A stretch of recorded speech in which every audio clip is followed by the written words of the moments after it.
We've grabbed our gear, put on some sensible shoes, and locked the cabin door behind us, because this, my friends, is Spaced Out Sunday. I'm your host, Everett Thiemer, and we are happy to welcome Kingdom of Nye Radio and Revolution Radio to tonight's broadcast. If you miss any part of tonight's show, you can always listen to our archives for free at youtube.com/Spaced Out Radio. Just do us a favor and hit that subscribe button. Our website is spacedoutradio.com, where we have a plethora of features for you, including rocking out to some Bumblefoot, picking up a Team Stump t-shirt, because you'd look good in that. You can find those in the SOR Vault, and you can also join the Space Travelers Club, where for $5 a month, you can get even more cool features, like private forums where we are always talking up some weirdness, and joining the Space Travelers chat, which is a lot of fun. Last night during Rich's show, we were all in there just chatting away, and it was fantastic. Tonight's show is brought to you by CHIVE Charities. Please head on over to Spaced Out Radio's official charity, chivecharities.org, as we work to make the world 10% better. I'm excited, because tonight we are joined by one of the godfathers of modern paranormal investigations and research, Loyd Auerbach.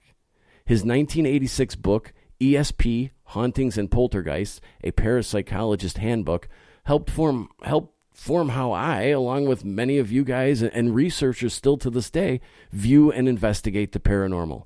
He continued to write about the paranormal, authoring what many would consider to be some definitive works on topics ranging from psychic abilities to ghost hunting and more.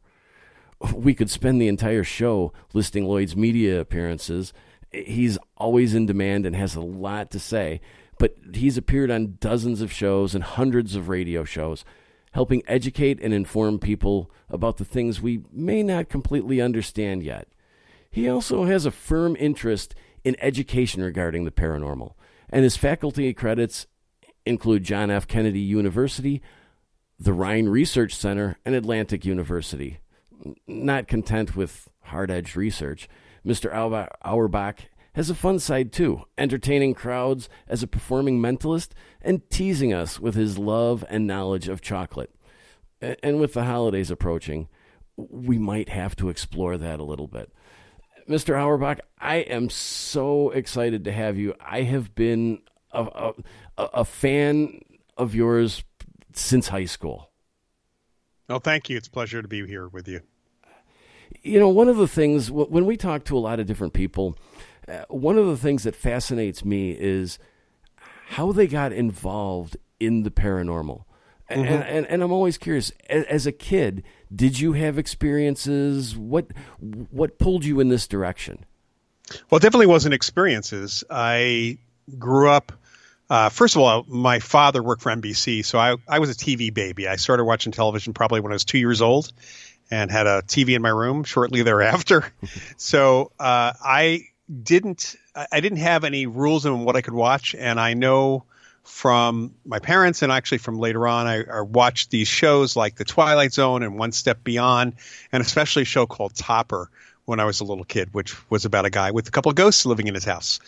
And I was drawn to science fiction and comic books and Greek mythology and Norse mythology as I was learning to read. So I really kind of came at this from pop culture, in fact, but from a pop culture perspective where so being psychic was a positive thing and having ghosts was a positive thing. And as a little science geek, because I was highly interested in geology and astronomy as well, I started looking for that aspect of things. So it really was coming out of pop culture that and science fiction and such that really kind of put me into an interest here. And thankfully, because of the TV show Dark Shadows, the soap opera in the 60s, which is probably where I've heard the word parapsychology first. I went to the library and I happened to find the books by real parapsychologists like J.B. Ryan and J.G. Pratt and Gertrude Schmeidler and other people, some of whom I'd get to meet later on. Oh, that's fascinating. You mentioned that you had an interest in astronomy and geology. How did you end up studying cultural anthropology? Because you've got a degree from Northwestern here in the Chicago area. Yes, I do. Yeah, I do. All right. So my dad, just where my interest in astronomy came from, partly was because my dad worked for NBC News on the space shots, the Mercury and Gemini space shots. Oh, cool. And so I was very interested. It enabled me later in life to actually get to meet people like Gordon Cooper, who I had dinner with another person from NBC. So I really was interested in that. And I was just a little rock hound. I liked to collect rocks as a kid. Most of my interests in science kind of focused on astronomy and geology until I started reading parapsychology books. And then I had that interest as well. And I was encouraged by my physics teacher in high school and also an earth science teacher to continue that interest. I got to meet a couple of parapsychologists in the New York area through one of my neighbors who was a yoga teacher. And one of her students happened to be a man named Montague Ullman, who at the time had done the dream telepathy research at Maimonides Medical Center. So he was heavily into parapsychology. And through him, I met another parapsychologist in the area, Gertrude Schmeidler. And later on, even got to meet Hans Holzer through my uncle, who was a radio newscaster. So I kind of was pushed in that direction. A.B. Rhine, when I had written to him, who was, of course, the father of modern parapsychology, and a couple other people, actually, Ullman and Schmeidler, all told me that you can, since there's no degree in parapsychology, just study a field of science. It could be social science like psychology. It could be physical science like astronomy. Study a field of science, and then when you're ready for graduate school, then try to get in with a program of some sort that would allow you to do research in parapsychology, whether it's some other major or some earth field. And so I actually started at Northwestern in astronomy. I was an astrophysics major. And part of the reason I went to Northwestern was because the head of the astronomy department was J. Allen Hynek, famed UFO fame, who knew a lot about parapsychology. And sad to say, from a student perspective, the math killed me. It just killed me. So one of the other students in astronomy was switching over to anthro, and I'd always been interested in cross-cultural stuff. And I decided to take a course. I did take a course in overview in anthropology, which I had intended to take anyway. And then when I chose my major, I was assigned an advisor. And when I walked into the advisor's office, he was coming back from the restroom or something like that. So I'm waiting in his office. I'm looking around in his shelves, and there on his shelves was the Journal of Parapsychology. Oh, that had to be a little hint. It was more than a little hint. I think I was laughing when he walked in the room and he was like, who are you and what's so funny, kid? Kind of thing. So between Hynek and the folks in the anthro department, I was definitely home. Anthropology was the right place for me. There were a number of people who were experts on magic and supernatural beliefs. There was even a course in witchcraft and sorcery beliefs and some history courses too. So it just was the perfect place for me. I want to ask, because you've opened up the door to so many questions here, and I want to start off with, well, how do you think the study of cultural anthropology, which is something that not many people study, but I think that right. it can have a potentially huge impact on the paranormal or parapsychological issues. How do you think that helped you or influenced you in your later views and studies of the paranormal? Well, look, because I spent a lot of time in the coursework, whether it's either specific courses or writing papers with this angle, I focused on supernatural beliefs in the paranormal, beliefs in the supernatural, cross-culturally around the world. And there were a lot of common factors, but there was also this cultural lens, for each culture of how they would view people being psychic or ghosts or other things. And looking at the differences of the experiences themselves were pretty much the same across the board. But the lens or the way it was interpreted was often different and is often different from various cultures. Same thing with religion. It's the same thing. It's culture and religion both have their own ways of looking at these things. And for some cultures, certain things are taboo. And in that same thing that's taboo in one culture is the thing that they do in the other culture, and everything else is taboo.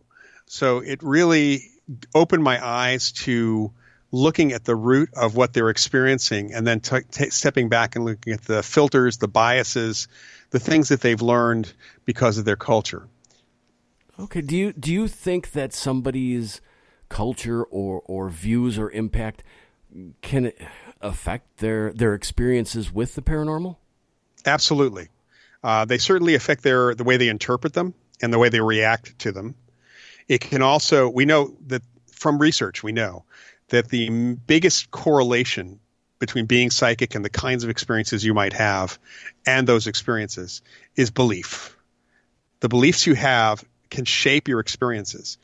Some cultures don't even report certain types of psychic experiences.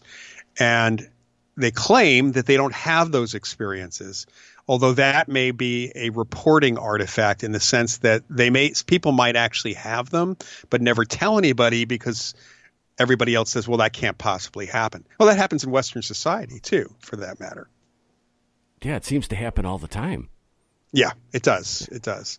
The weird thing is that based on all the experiences people have written in, told parapsychologists, we have thousands and thousands of experiences, hundreds of thousands on record for the Rhine Center, which includes the old Duke University Parapsychology Lab, the Society for Psychical Research, the Archives of the American Society, and a variety of other organizations around the world. There are so many experiences and such common patterns.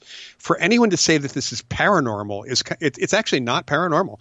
These are normal experiences. They may be rare in your lifetime. You may find them rare, although they probably aren't really. But they're certainly no more on the side of normal than any other kind of unusual or rare experience that you actually have.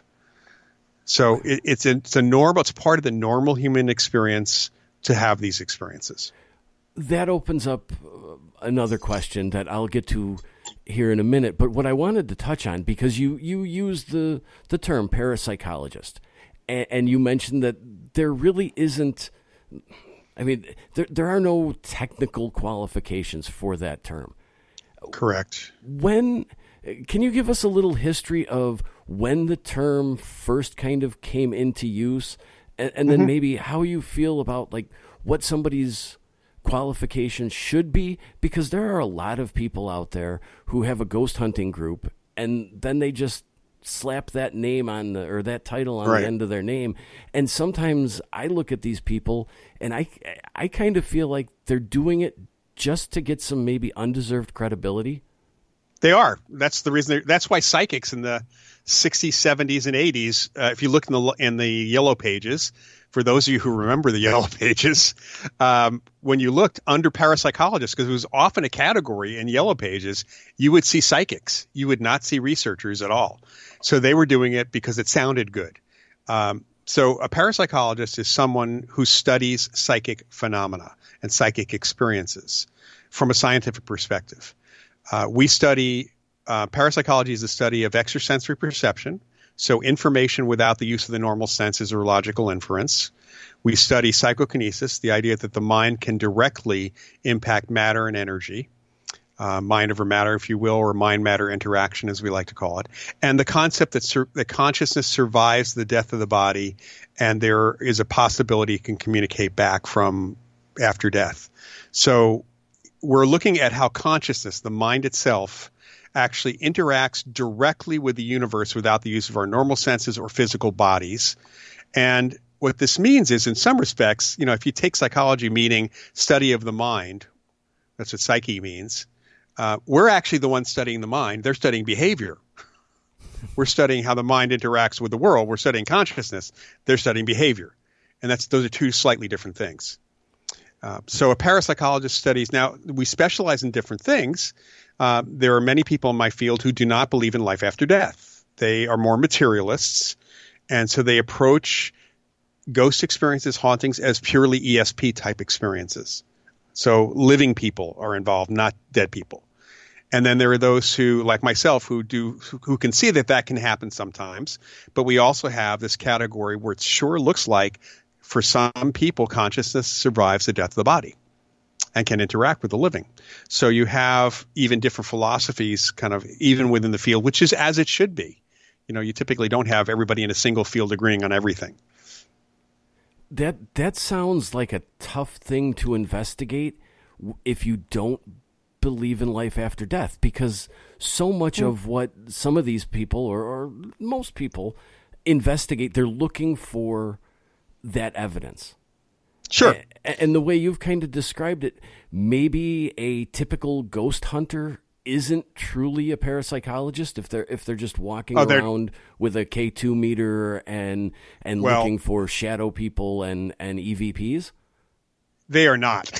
They are definitely not. They don't know anything. First of all, they don't know why or how ESP wouldn't be involved in a ghost experience, because you cannot have a ghostly encounter or experience without ESP. You cannot have EVPs without psychokinesis, without some form of mind over matter. If it's the ghost mind that's affecting the device, that's one thing. It could be your mind that's affecting the device. That's a different thing.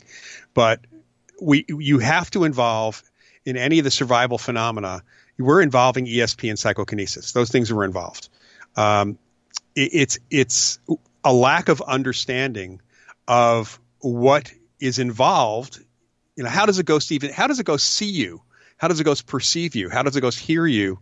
Well, that's through potentially psychic or direct means. So you have to know a little bit about that as well.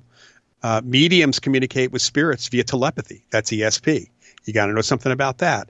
And the average ghost hunter couldn't even tell you the definition of parapsychology, even if they use that term, let alone understand what it entails and who's in the field. They can tell you who the ghost hunter TV guys are, the para celebrities, but they can't ever tell you who the actual researchers are in the field. Well, let's talk about that a little bit. The idea of a real parapsychologist. Mm-hmm. And you're involved extensively with the Rhine Research Center.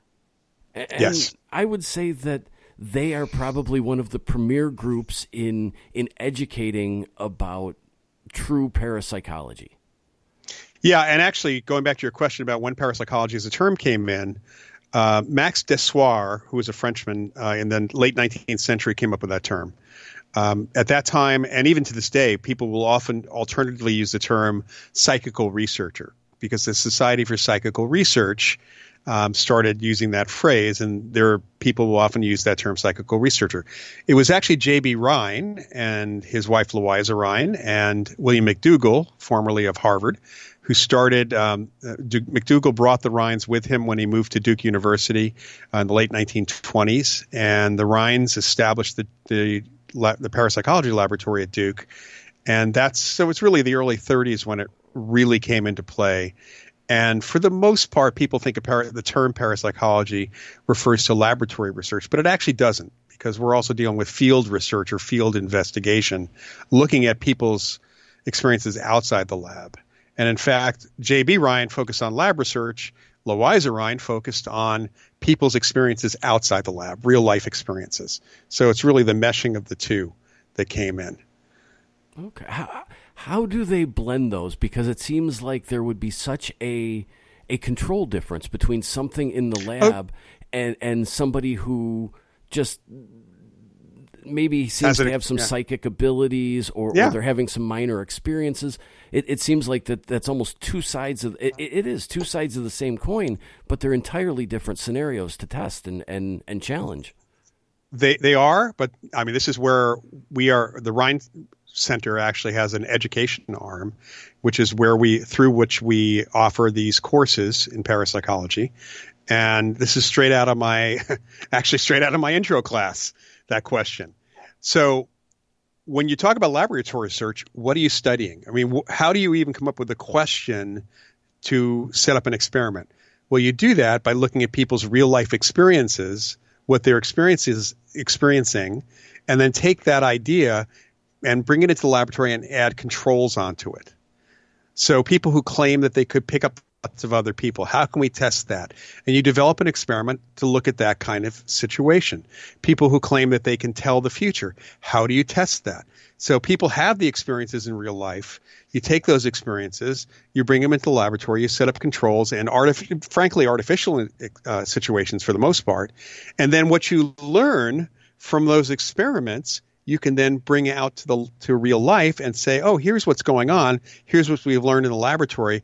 And lo and behold, what we learned in the laboratory fits what you're experiencing.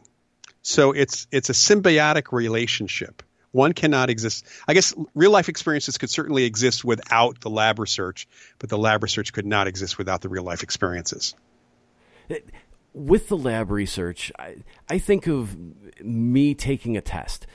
There are a million things that I can do just naturally, not even thinking about it. But if you ask me to take a test or to do something like that, I may or may not freeze up. Right. Do they have that kind of problem in lab tests? Well, it depends on the kind of test you're doing and how. This is not just a problem, by the way, for parapsychology. It's a problem for any social science, especially psychology.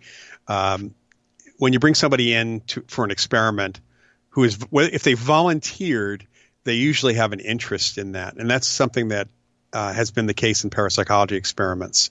The experiments, unlike Ghostbusters, where people are not giving you electric shocks, typically, you have people. This is almost a game to people. People really want to know if they're psychic. It's not a situation where they're going to freeze up. But granted, there is this thing that J.B. Ryan actually discovered, which turns out to be an effect that occurs in all fields of science, especially social science, called the decline effect. When he did testing with people, they might do really well up front, but eventually they get bored of doing the same thing over and over again, and their responses go back to zero or back to chance.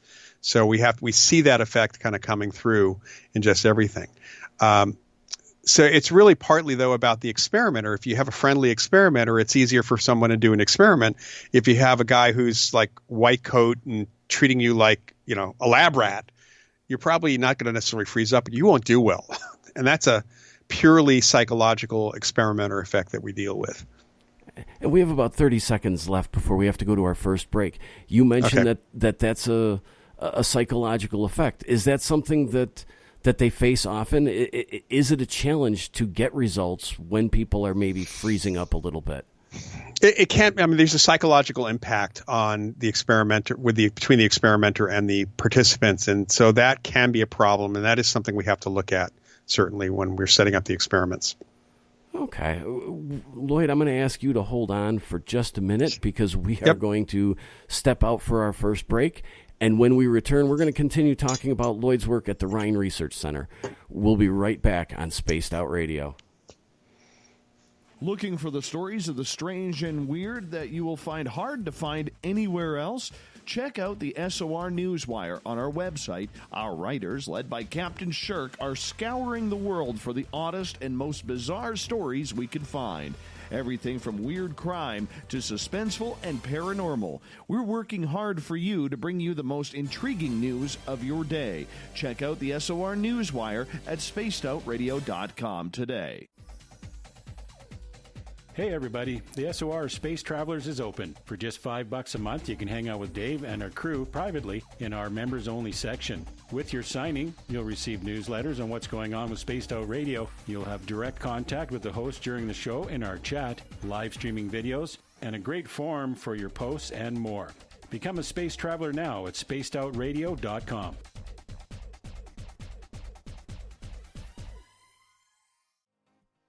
Hey Spaced Out Radio fans, it's John Resig, founder of the CHIVE and CHIVE Charities. We live in a world of mystery and uncertainty, which you guys know better than anyone. Sometimes you just need to be brought back down to earth for a while.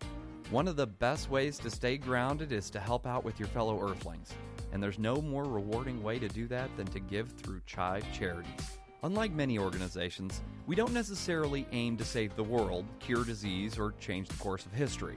Our goal is to make the life of veterans, first responders, and those with rare medical conditions 10% happier.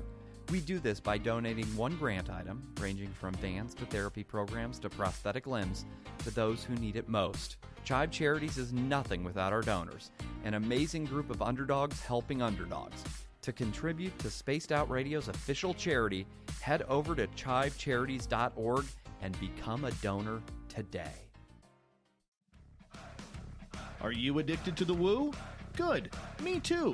This is Dave Scott, and you can woo it up with me every Monday through Friday, starting at 9:06 Pacific, 12:06 a.m. Eastern, for 3 hours of great entertainment in the subjects you love. UFOs, ghosts, cryptids, intuition. Yes, we hit it all 5 days a week. Look for us at spacedoutradio.com, where together, my friends, we own the night.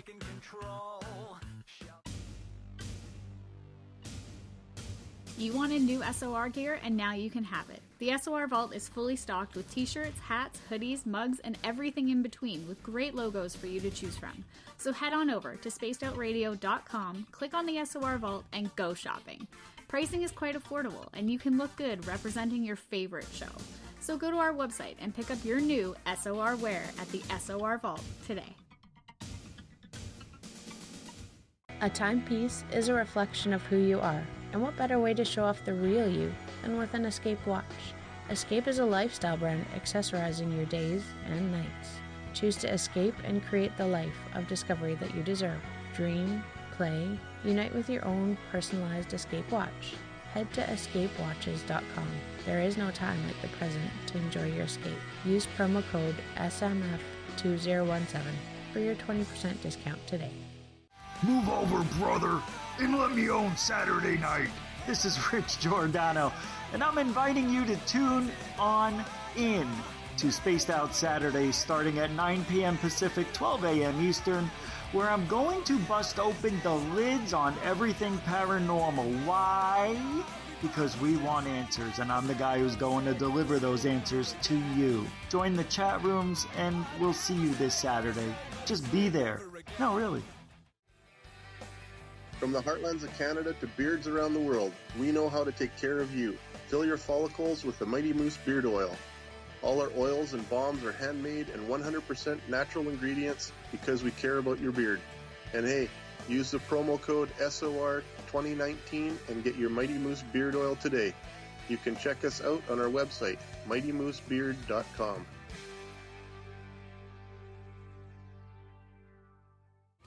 We're adding to the entertainment online for Spaced Out Radio.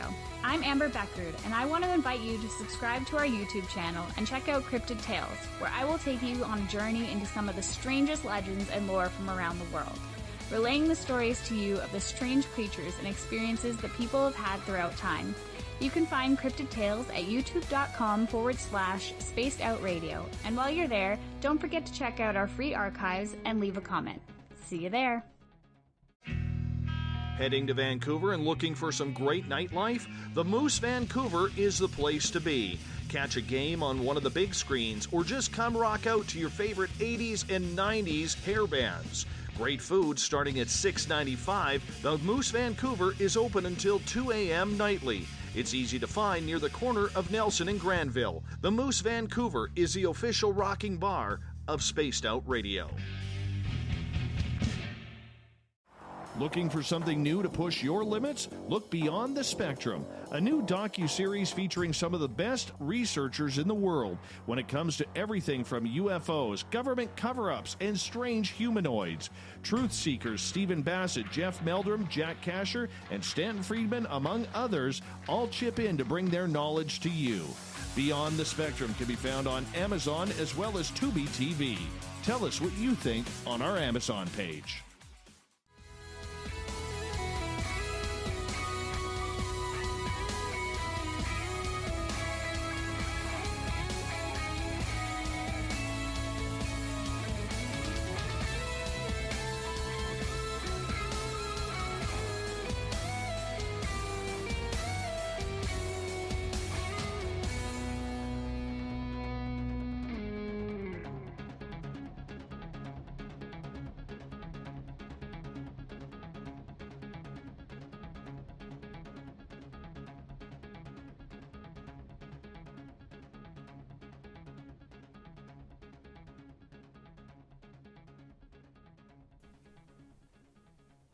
Welcome back to Spaced Out Sundays.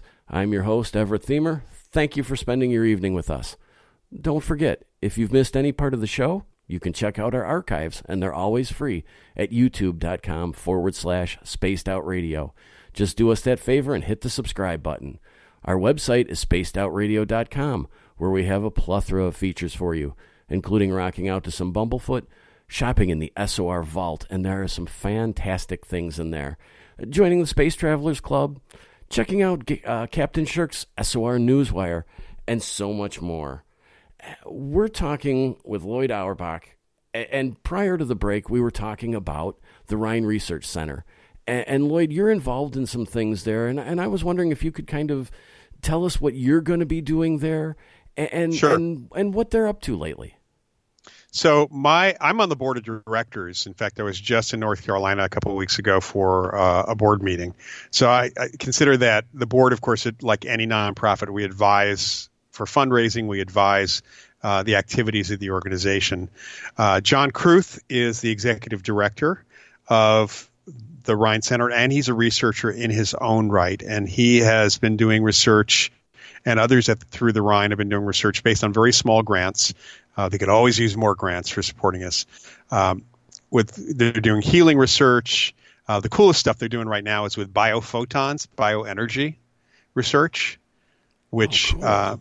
I mean, most people are unaware, and there's actually even a couple of journals now, that the human brain and human body gives off photons or particles of light, typically ultraviolet light. It's not visible. It's in such small quantities that the only way you can even detect it is with a special thing called a photomultiplier tube in a completely dark environment, which they've built at the Rhine Center.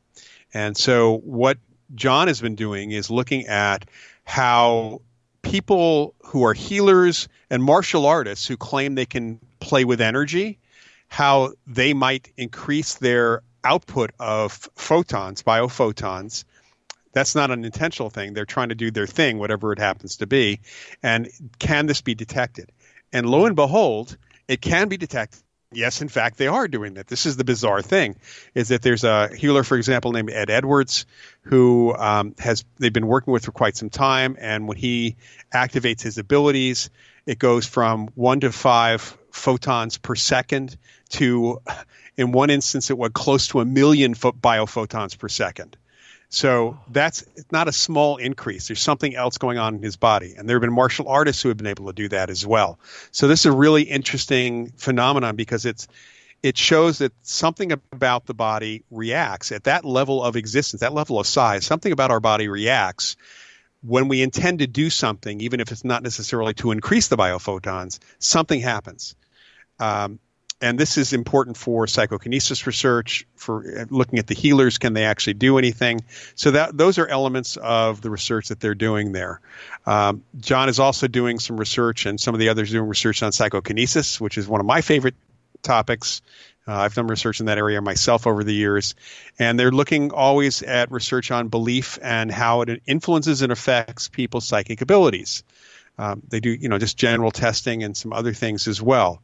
My aspect of involvement is from the educational perspective. So I'm one of the 2 main instructors for the courses that are offered. John is the other one. And my courses, and actually I should mention that John and I are in the planning stages for our own podcast. We haven't come up with a name yet, but we're going to do a podcast to talk about the research in the field and really what's been going on, not just with the Rhine Center, with everybody else. But I've got a couple courses coming up. I know John has a couple of courses coming up as well. My course is starting at the end of January. I've got one, which is an 8-week course which is basically investigating the paranormal. And it's actually how we do investigations in parapsychology, the history of them. Even the guys from Ghost Hunters have used to state, I don't think they do it anymore, but they made statements at a conference that like things had not started before the 1990s. When in fact people have been writing about this and investigating since time immemorial. The first ghost case was somebody in the ancient Greeks who actually investigated a sighting of a ghost. But it's really the Society for Psychical Research. So there's a lot of history here. There's a lot of methodology, a lot of ways we do it. There's a lot of understanding, what we have actually come to understand about apparitions and hauntings and poltergeists. And part of my course is also how to help the people who have these experiences, which is really important and often left out. And then I'm also teaching a course in March on how to choose and assess a psychic or medium. Oh, that's a valuable course. Yeah, it's both for people who go to get readings, but also for those people who want to see if a psychic is genuine in their investigations, if they want to work with somebody. If people want, excuse me, if people want to become more involved with the Rhine Center, where do they go, and what will they find there? Yeah. So they should go to the just Rhine, RHINE.org. The actual, that'll take you over to the new website, which is rhineonline.org.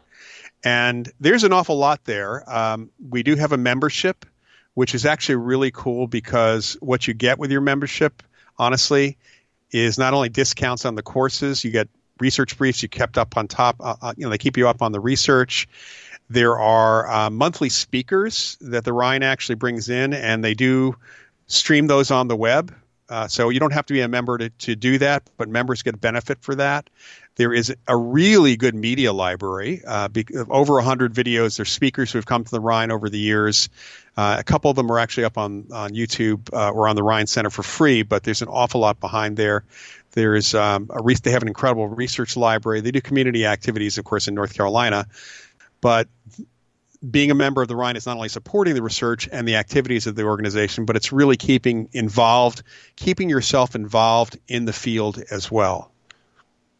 Well, I think the Rhine Research Center, if you're going to sit and watch the various TV shows, if you're going to surf YouTube and look for ghost videos and begin to think that you know something about the paranormal, the Rhine Research Center is definitely a place where you should be involved. You should be looking at what they're offering, whether it be their free stuff or they draw you in to become a member or take a class. I mean, there's so much there, and it's so much more valuable than what you're going to find in so many other places. Well, our courses are really based in an understanding of the field. So they're based in the way the field has been doing work. You and I mentioned this before off air. I have a master's degree in parapsychology from a graduate program that unfortunately no longer exists, but it was through John F. Kennedy University. So we actually had a very detailed, in-depth, full-on, deep master's program in the field of parapsychology. The Kessler unit of the psychology department at Edinburgh University has a PhD program in parapsychology. And then there's 20 universities in the UK that offer courses, or they have even programs in what they call anomalous psychology, which is their way of having no problem, none of the baggage that the word parapsychology has, but it's basically parapsychology.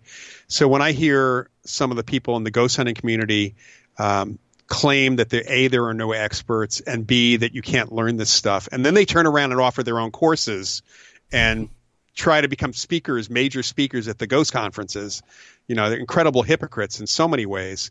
It's because they don't know that there is anything out there because they haven't bothered to look. And expertise comes from study. And we certainly have a lot to study. I mean, there is a lot.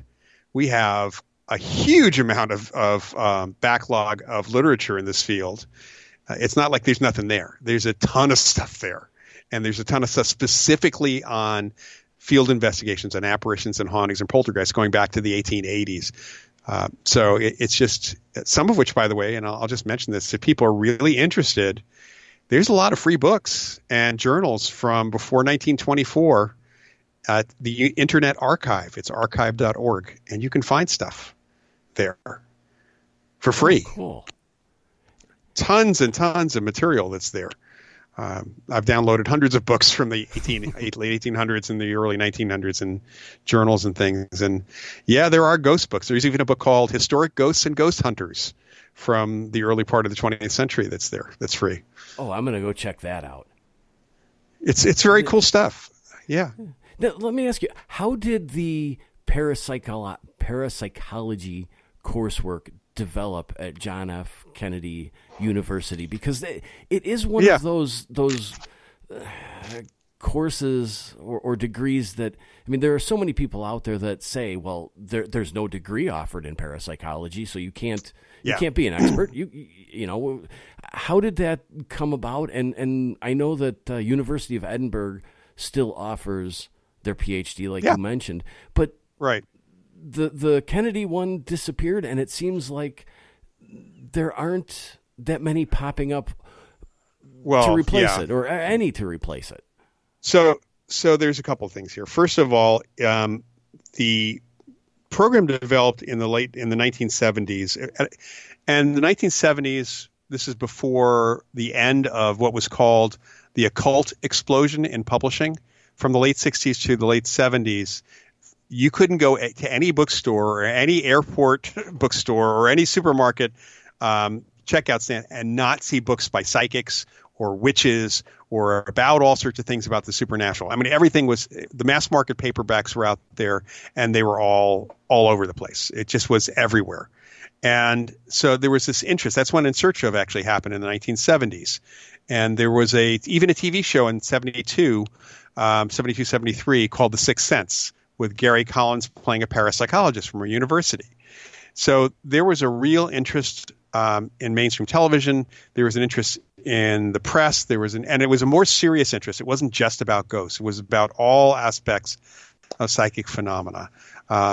And Bob Fisher, who was the president of JFK at that time, was a hypnotherapist who had studied parapsychology personally. I mean, he'd read a lot of books. He talked to people in the Bay Area who had been doing research in parapsychology, and he was able to get some money together.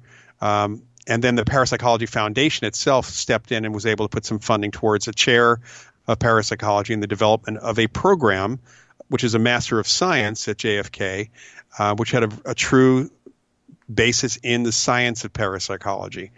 So it was at a time when I think I guess you could say the conditions were right for people to actually offer that, and for the Western Association of Schools and Colleges, which the accrediting body, which accredited JFK University as a legit university, didn't see any problem with it at that time. It wasn't a controversial topic as much as it became later on. The program ended in the mid-'80s for a number of reasons. One was we ended up with a new university president after Bob Fisher left, who thought that anything that was not mainstream, business or psychology or mainstream psychology or a couple other mainstream areas, anything like that, or law, anything like that was going to hold the university back. And he actually tried to get rid of a number of programs at the university. He didn't last very long. He actually left after 3 years.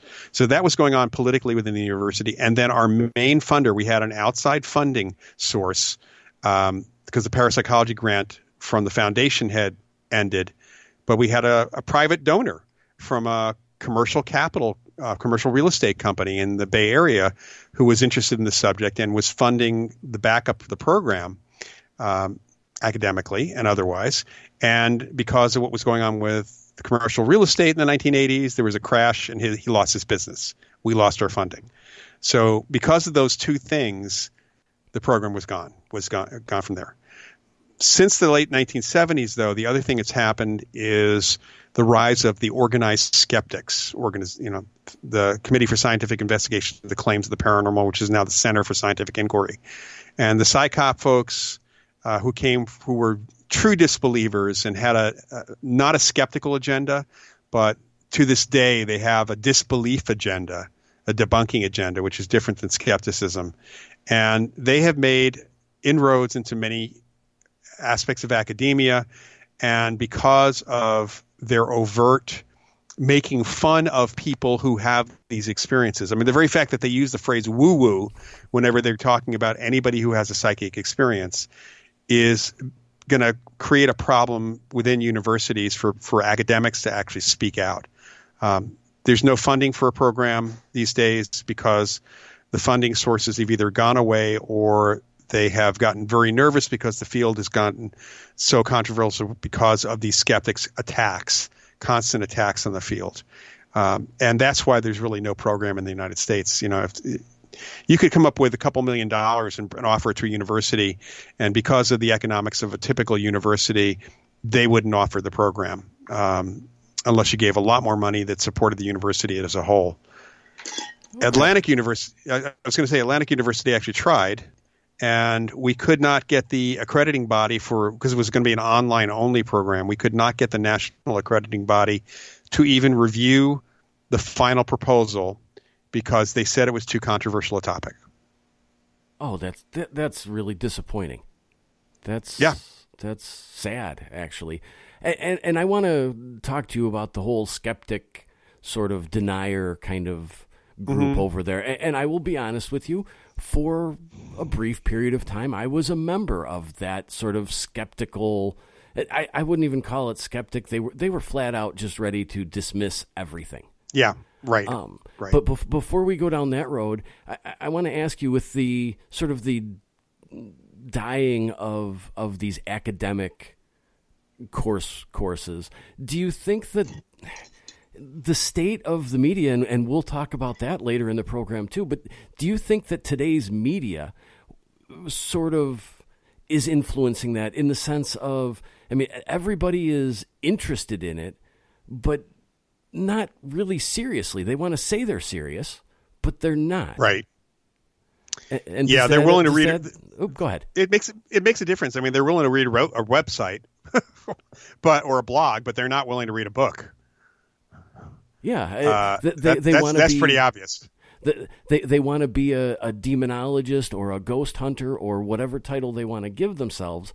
Yeah, but they don't really want to do much more than scan a website and maybe not even worry about the history of, whether you talk about Holzer or the Rhine Center, or there's so much out there that really needs to be studied before you can even move into kind of the present tense.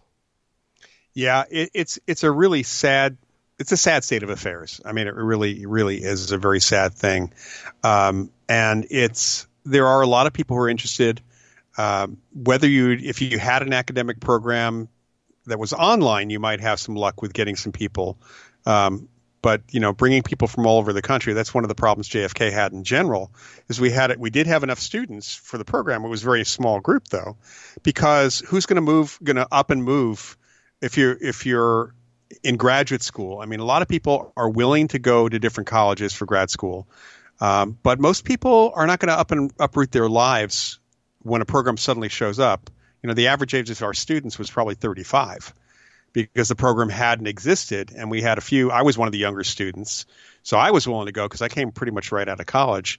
But a lot of the other folks who were interested, and a lot of people who are out there who are interested, are not going to go back to school and study unless they can do it for the convenience of their own home, which is why, of course, the Rhine Center offers online courses. Do you think that maybe that will change here in the future as people kind of hopefully begin to take this stuff a little bit deeper and a little bit more serious and move past the TV show excitement? I think that, I know that we've talked to the Rhine Center, that if we had enough student interest, we could actually develop an academic program. And then the next step would be to try to get accredited. But unless you have true numbers behind that, you don't show the academic accrediting bodies that you have a stable economic model. So there's more to it than just having academia or academic content. You also have to have a stable model for that. And if we have, like, one of my last course, most courses we have are running between probably 10 and 20 people, which is a good size class. But the majority of them do not take the class for an academic perspective. So we actually offer a choice when people take the class. They can take it more or less as a continuing ed class, where it's up to you if you want to participate in the discussions. It's up to you if you want to take the quizzes. But if you want to take this towards a certificate and to get credit for it from within the program that we're offering, you have to actually post something every week. You have to follow certain rules. You have to do the midterm and final quiz, which are not hard. It's just that there's reading involved. It's like taking a regular course, and people can do it either way. We don't have more than half the students most of the time doing it for an academic perspective. They do it for fun, which I completely understand. And we love having students who are just taking for fun, like them to sometimes participate more. It's just very difficult unless you can show the accrediting body that you have a student population that's willing to take it seriously. Do you think people who are taking it for fun get maybe a different experience out of it than somebody who's taking it as an academic route and maybe taking it seriously? I think they take it. The people I've talked to, sometimes it's a matter of timing. They don't have the time. They have time to watch the lecture, whether it's live or recorded. They have time to do a little bit of the reading, They might be able to post once in a while, but over that 8-week period, because a lot of them are actually working or something else, they can't finish the course in the time that we have before the next course starts. So there's a timing aspect to it that I think prevents some of these folks from actually trying. And then there's a fear factor. A lot of people don't feel like, they don't want to have to take a test, or they don't want to put themselves out there because they haven't been students in a long time.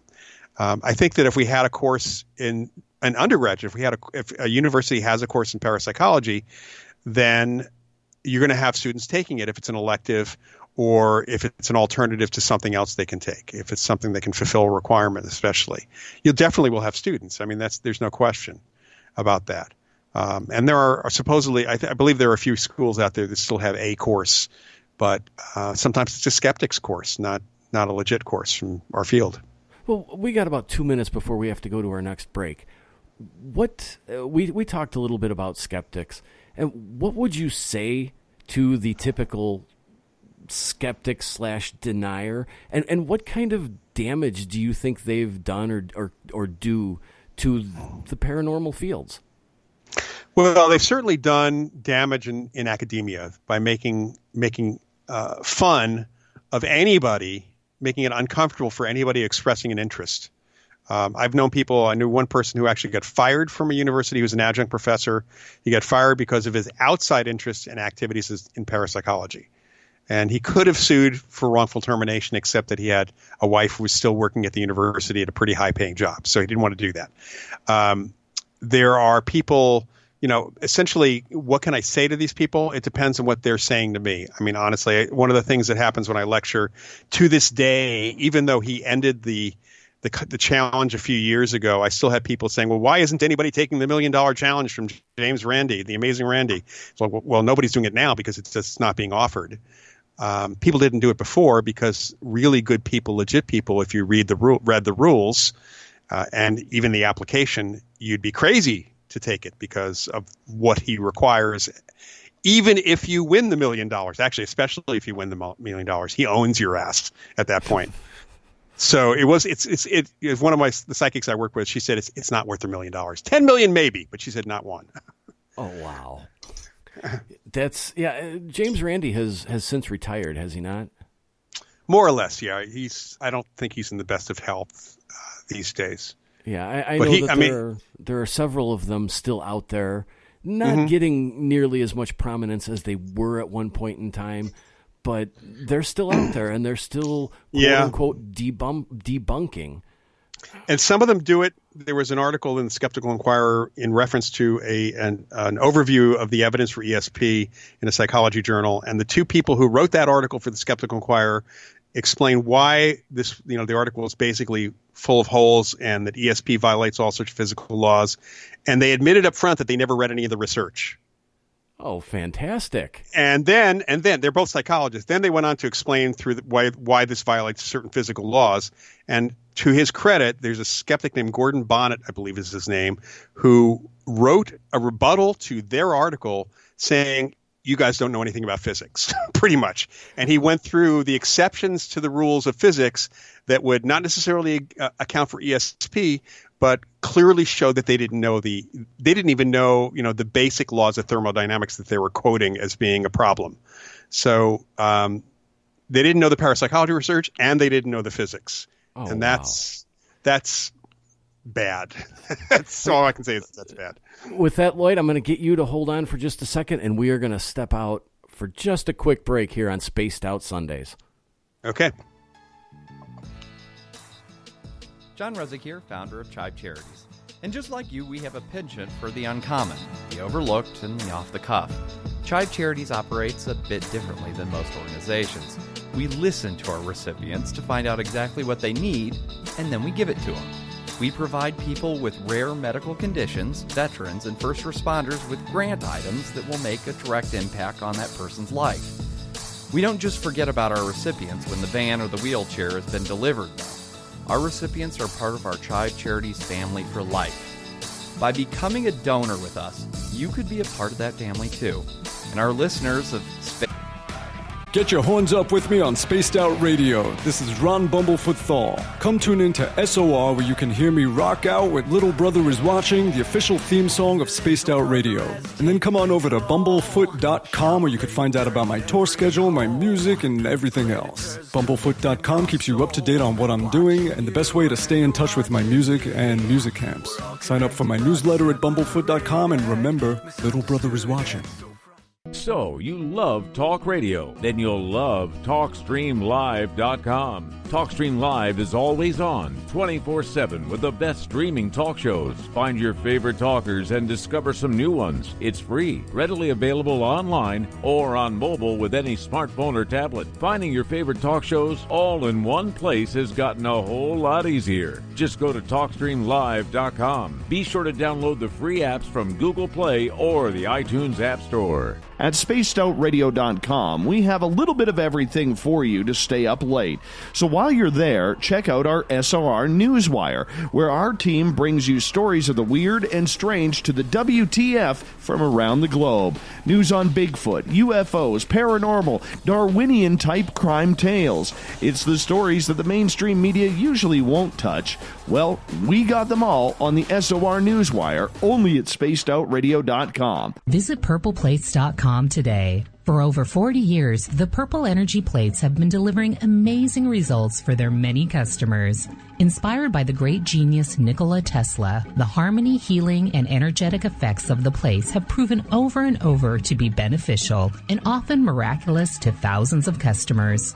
Check their site for daily specials and choose from their many energy products. You won't be sorry. Visit them today at purpleplates.com. Come hang out with me, Little Richie G, as I take over the airwaves on Spaced Out Saturdays. This is Rich Giordano, and I'm going to bring you the most fun on the radio you can have with your clothes on. We're going to get to the heart of the subjects from UFOs to what's going on in the paranormal and everything in between. So come join me at spacedoutradio.com starting at 9 p.m. Pacific, midnight Eastern, for the fastest 3 hours of your week. The SOR Vault is open for business, and do we have some cool swag for you to pick up? All you have to do is head over to our website and click on the SOR Vault. You have a variety of cool logos to choose from, and put them on anything you want. T-shirts, hoodies, hats, coffee mugs, you name it, we can get it to you. So do your shopping by supporting the store you love. Get your Spaced Out Radio swag at the SOR Vault today.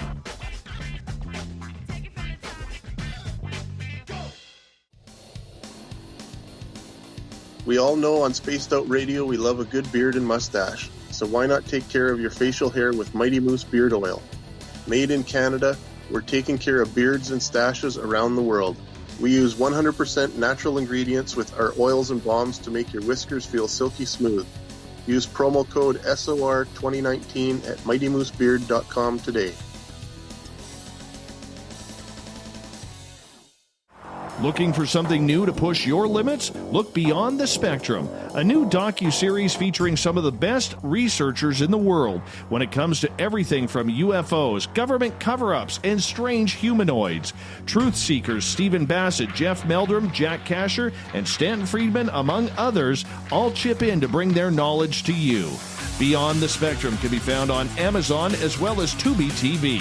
Tell us what you think on our Amazon page. Are you having encounters with the paranormal, supernatural, or ufological that you cannot explain? Look no further than the SOR Sightlines Report, brought to you by the Experiencers Support Association. This is Ryan Stacy, head of the Research Association, TESA. Soon on the Spaced Out Radio website, you'll be able to file your reports and have them researched for you. We are independent and ready to help Spaced Out Radio listeners today. Hi, this is Amber Beckrud, and I want to invite you to subscribe to our YouTube channel where we store all of the SOR show archives for free. And as an added bonus, every 2 weeks I'm posting brand new content on Cryptid Tales, where I will get into some of the spookier legends and folklore from around the world and tell the stories that go with them. Find us at youtube.com/spacedoutradio and check out Cryptid Tales today. Drop a comment and let me know what you want to hear. See you there. For the price of 1 cup of coffee a month, you can become an SOR space traveler. The Space Travelers Club is a place where you can interact with other listeners, either live during the show or on our great forum. We want your stories, pictures, comments, and ideas. You'll get live video streams, exclusive content, and be a part of our newsletter. Stay in touch with everything SOR. The Space Travelers Club is just $5 a month at spacedoutradio.com. Hi there, this is Dave Scott, and I'm bringing you the Woo every Monday through Friday on Spaced Out Radio.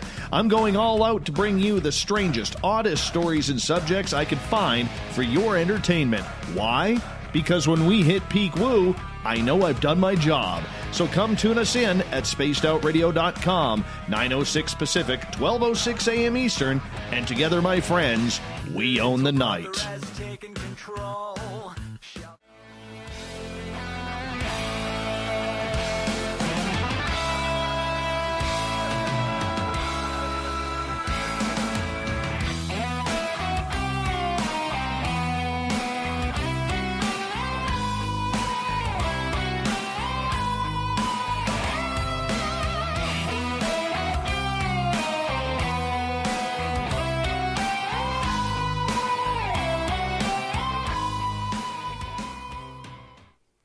Welcome back to Spaced Out Sundays. I'm your host, Everett Thiemer. Thank you for spending your evening with us. We welcome back everyone listening in on our terrestrial affiliates, KDNF AM 1560 in Dangerfield, Texas, KDUN AM 1030 in Reedsport, Oregon, KZFX 93.7 FM in Ridgecrest, California, WQEE 99.1 FM in Noonan, Georgia, and UPRN 107.7 FM in New Orleans. On the digital side, we are on Kingdom of Nye Radio and Revolution Radio. Don't forget, you can check out our archives for free at youtube.com/spacedoutradio. Just do us the favor and hit that subscribe button. Our website is spacedoutradio.com, where we have a plethora of features for you, including rocking out to some Bumblefoot, shopping at the Spaced Out Radio store, and reading up on Captain Shirk's Newswire, where you can find, and you can also find Dave's weekly blog there. And there's so much more. You really need a Team Stump t-shirt. I'm telling you that as the leader of Team Stump. Before the break, we were talking with Loyd Auerbach. We're going to shift gears here a little bit, because before I forget this, I want to talk about sort of the state of the media today, because you were around back in the days of sightings and unsolved mysteries. And that was kind of, at least for my generation and for many people, that was sort of the first wave and their first exposure to this stuff, to the unknown, the paranormal. There was In Search Of with Leonard Nimoy before that. Right. But I think that in a way it kind of begins for many people with those two other programs. Yeah, and especially Unsolved Mysteries, which has started a little earlier, kind of more mainstream, and Sightings itself in the early 90s, which was a great show. I think it kind of deteriorated towards the last season. Unfortunately, some of the people who were involved early on had left the show. But it was a good show because they did research, and they did. This is the same thing with Unsolved Mysteries. They actually had people doing research. They had people looking into the field. They talked to people in the sciences. They even talked to skeptics.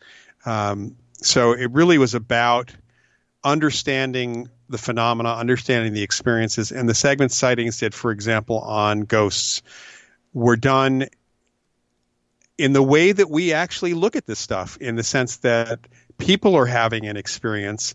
Let's go in and talk to those people and find out what they're experiencing, and then try to figure out if what they're experiencing is all paranormal, partly paranormal, something else going on, and then compare that to the history of experiences in the location. So, for example, for public places. Sightings, we did several cases. Myself and Carrie Gaynor were the two people who mainly did the sighting stories on ghosts. And we did a number with private citizens, people in their homes. And part of what we did was the resolution piece, like helping them out afterwards or during the session. So it really was geared at understanding what was happening and trying to figure out what the impact was on these people. And that's very different than the shows that we're seeing today. Yeah, and I want to touch on that because I was a huge Sightings fan. Unsolved Mysteries, how can you not love that? They covered so many different aspects of not just the paranormal, but just things going on, whether it be true crime or some weirdness. Right. But as those kind of died down, we had this lull where there really wasn't much paranormal programming out there. And then 2004 comes along.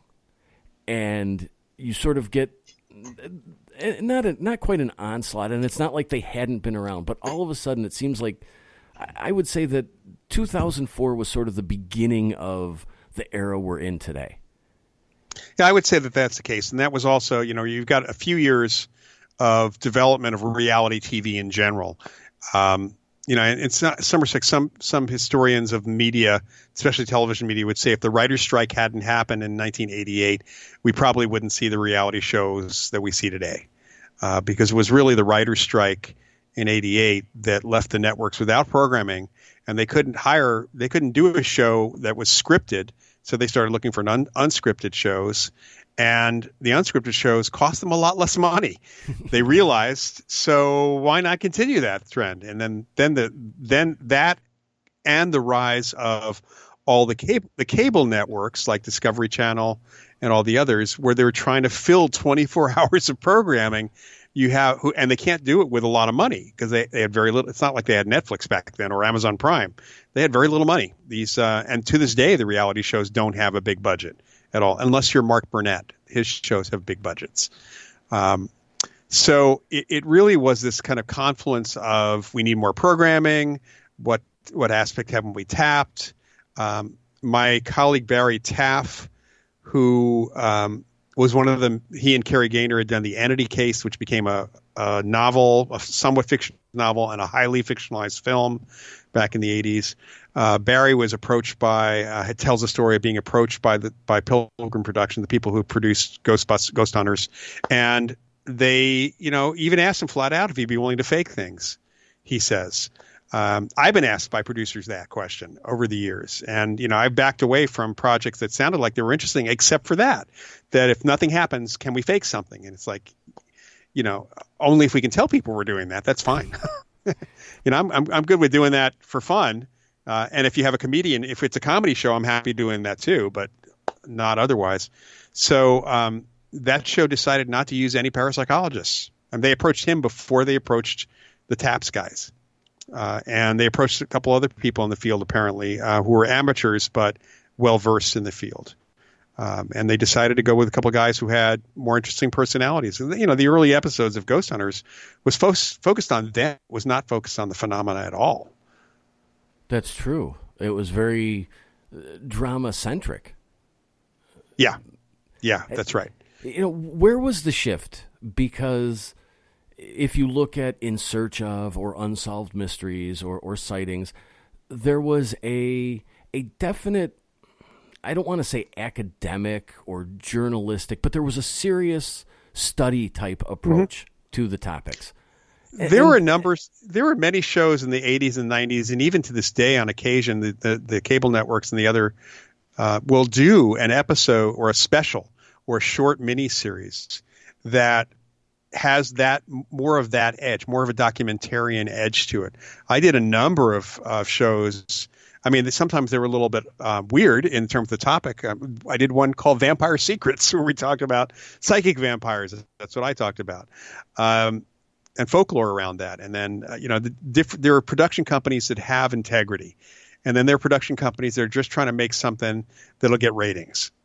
And you can do integrity and ratings, but you can't just focus on the ratings and pandering to people to the lowest common denominator and expect to actually have the integrity as well.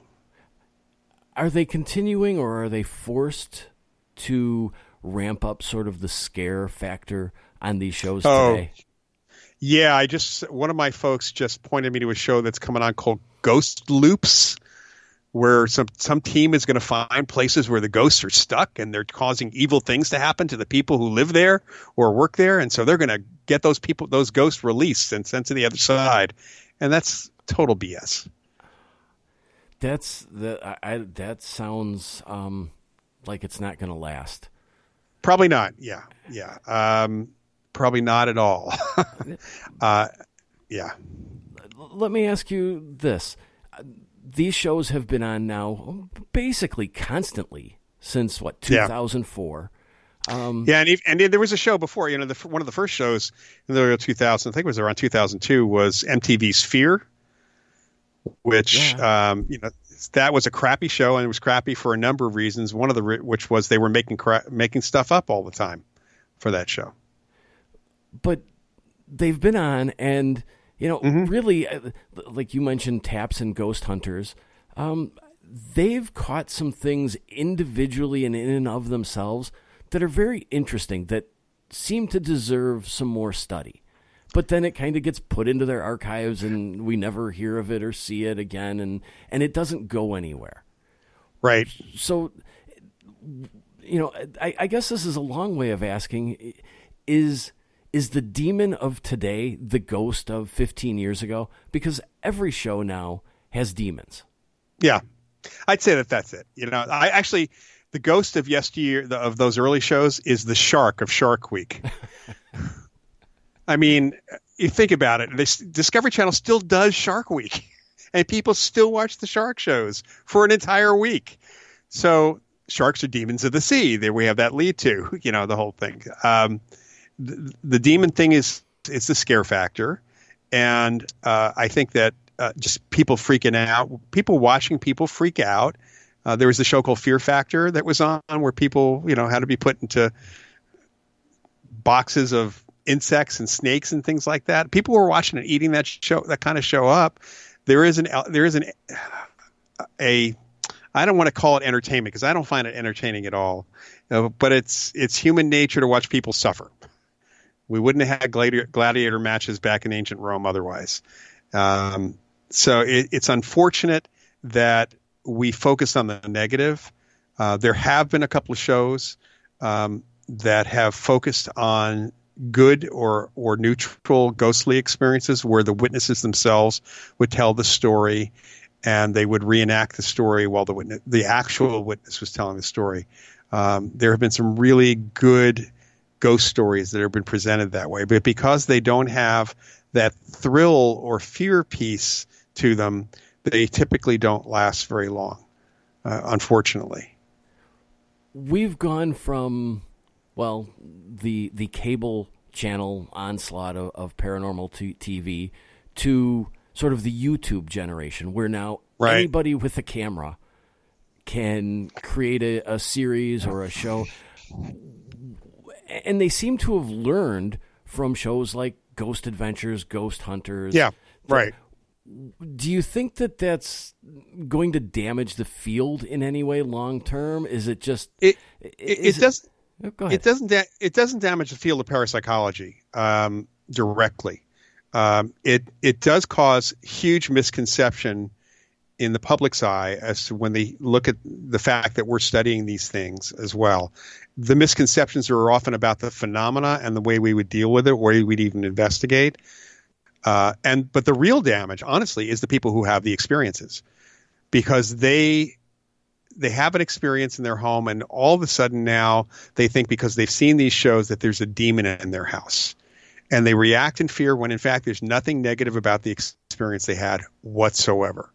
And people really are traumatized sometimes because of the way that they expect or that they're interpreting the experiences, the psychic experiences that they're having. And we've had to deal with some of those cases. I've had to deal with cases over the years that were first investigated by the local ghost hunter group, who came in, kicked the family out of the house because that's what you do, stayed overnight, used their equipment, and then presented the evidence that they had about the house being haunted, and then leaving the family with just the evidence, not even saying, here's what we can do to help you. And then I go in, and in some of those cases, I've gone in and found normal explanations for the phenomena, the things people experience. I could point to every bit of it. And these families traumatized because of what these ghost hunters who watched a TV show to learn their craft did. Let's shift gears here a little bit then. Let me ask you this. Does a ghost hunter, if he or a ghost hunting group goes into somebody's house, do they have a real obligation to help the people, or are they allowed to just come in and collect things and leave and be on their merry way? If they are asked for help, they have an obligation to provide help, even if it's a referral to somebody else. Yeah, I agree with that. They also have an obligation to not suddenly realize, start making statements that have no basis in fact. I've had people call me or tell me about that experience they had with the Ghost Hunter, not just here in the Bay Area, but in other parts of the country, where the person came in, the group came in, they heard something weird or got a weird EVP, and they freaked out. They left the house. They won't go near the house again. You have a demon in your house. We're not going anywhere near your house. Your people are haunted. You're in big danger. You should move. And that is not only unethical, it is absolutely, I think it's criminal. Is what they're doing. That because whether they are intending to or not, they are affecting people's lives in ways that could significantly damage what's happening. Well, that brings up, there is a show out there on a particular network where things like that typically happen. There's a couple of investigators that go in, and almost the end of every show, somebody ends up saying, "You can't fix this. You should sell your house because you're in danger and you might die." Yeah, and that seems dangerous and not just disrespectful, but I mean that seems like it could potentially destroy a family.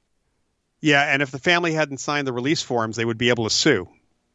But before anything happens, they're being signed to these often really ridiculous release forms. I've actually turned shows down because when they've sent me their release forms, there's one circulating from a couple of the networks that would hold me, basically even says, there's a version of one that I got from one producer that said, instead of the typical, we may unintentionally edit you in a way that is bad. It says, you do not hold us liable. You cannot come after us if we intentionally and maliciously defame you. And people sign that. It's like, if you have any intention of maliciously saying something about me, just being defamatory before you even do the interview with me, why in the world would I even sign this and do the interview? That's frightening. It sounds so disrespectful and skewing this so far towards shock and entertainment value versus actual concern and help for people. It's not about concern and help. It's about getting ratings, and the networks are just covering their asses in case something happens with the way the show's edited and the people don't like it. Talking about networks, and we got about 5 minutes left. Maybe you can wrap this up with this. I remember when the Discovery Channel and TLC and the History Channel, you could watch those shows and you could feel like you learned a little something. And with reality TV, that has sort of changed. And, one of the big ones that I have a bone to pick with is the Discovery Channel. And that's because they did a series. In fact, I believe they created sort of an entertainment unit within their organization to create these documentaries where they did the mermaid, they did the search for Santa Claus, they did several shows where you're watching it and you have no idea that the marine biologist on there is completely fake and a total actor unless you read the 2 seconds card in fine print at the end of the show. Right. I think I saw the Mermaid show. It was amusing. But you're right. People would think it's real, and unfortunately, people do. There are people who believe that, anything they read, or if it's in print, it must be real. And there used to be a newspaper called the Weekly World News. I don't know if you remember it. Oh, I remember that well. They still have a great website. I love their website. The Weekly World News was the only one of the tabloids that, and I remember seeing an interview where 60 Minutes actually went out and talked to the editors. And one of the questions that was asked of the editor at that time, because they had headlines, and I still have a few issues of it around, but they had headlines like, Osama bin Laden and Saddam Hussein get gay married and adopt an alien baby, and the Clintons Clintons had a baby, an alien baby, and the Reagans had an alien baby. And there was one I had that said famed psychic's head explodes in ESP experiment.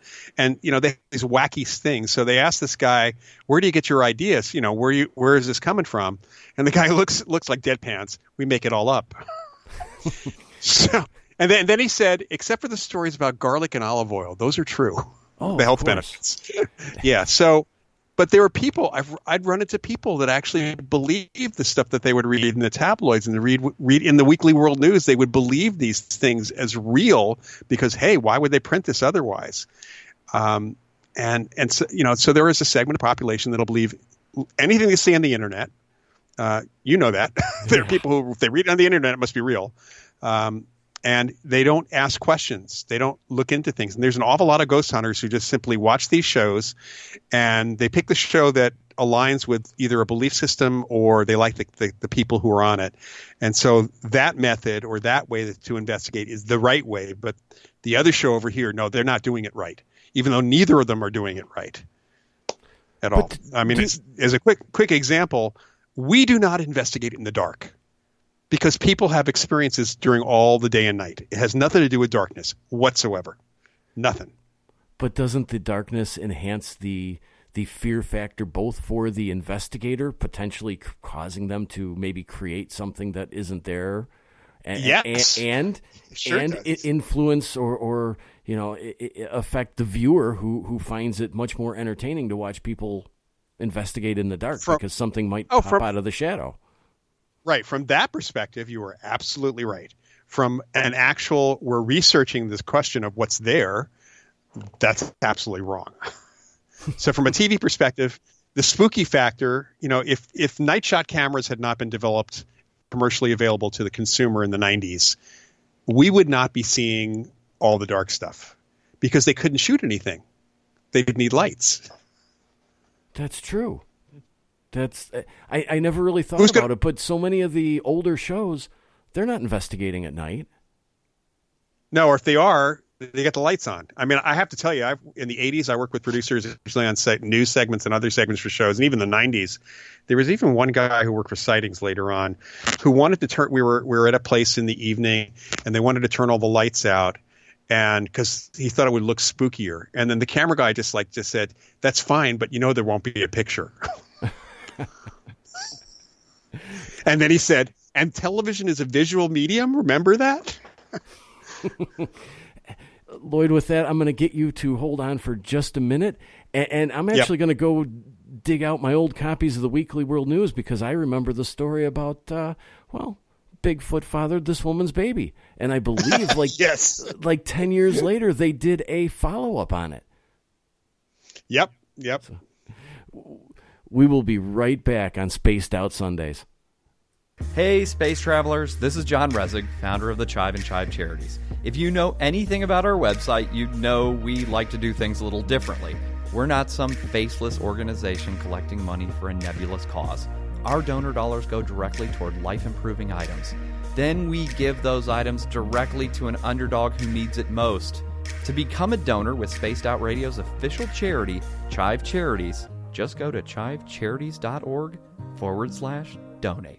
Hello, this is your guitar man, Ron Bumblefoot Thal, and I have to tell you, I love the response I get for Little Brother is Watching from Spaced Out Radio fans. It's amazing how music can inspire and make people think deeper about what's going on in the supernatural world.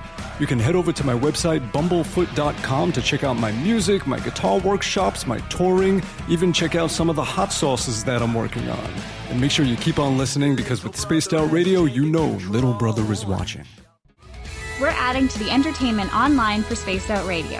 I'm Amber Beckrud, and I want to invite you to subscribe to our YouTube channel and check out Cryptid Tales, where I will take you on a journey into some of the strangest legends and lore from around the world, relaying the stories to you of the strange creatures and experiences that people have had throughout time. You can find Cryptid Tales at youtube.com/Spaced Out Radio. And while you're there, don't forget to check out our free archives and leave a comment. See you there. Every night on Spaced Out Radio, we have places for you to hang out. Hi, this is Carl. Join our SOR Space Travelers group on Facebook for live chat. On Twitter, using hashtag Spaced Out Radio. You can also join us in our Spreaker chat room. Check us out on Instagram at Dave Scott SOR. All of our archives are free on YouTube at Spaced Out Radio. By the way, I'll be watching you at your window until you do. Bye! Heading to Vancouver and looking for some great nightlife? The Moose Vancouver is the place to be.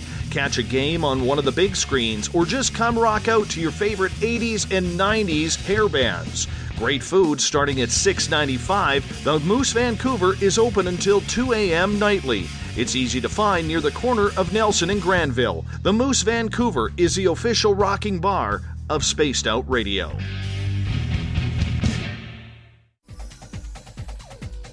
Hey everybody, the SOR Space Travelers is open. For just $5 a month, you can hang out with Dave and our crew privately in our members-only section. With your signing, you'll receive newsletters on what's going on with Spaced Out Radio. You'll have direct contact with the host during the show in our chat, live streaming videos, and a great forum for your posts and more. Become a space traveler now at spacedoutradio.com.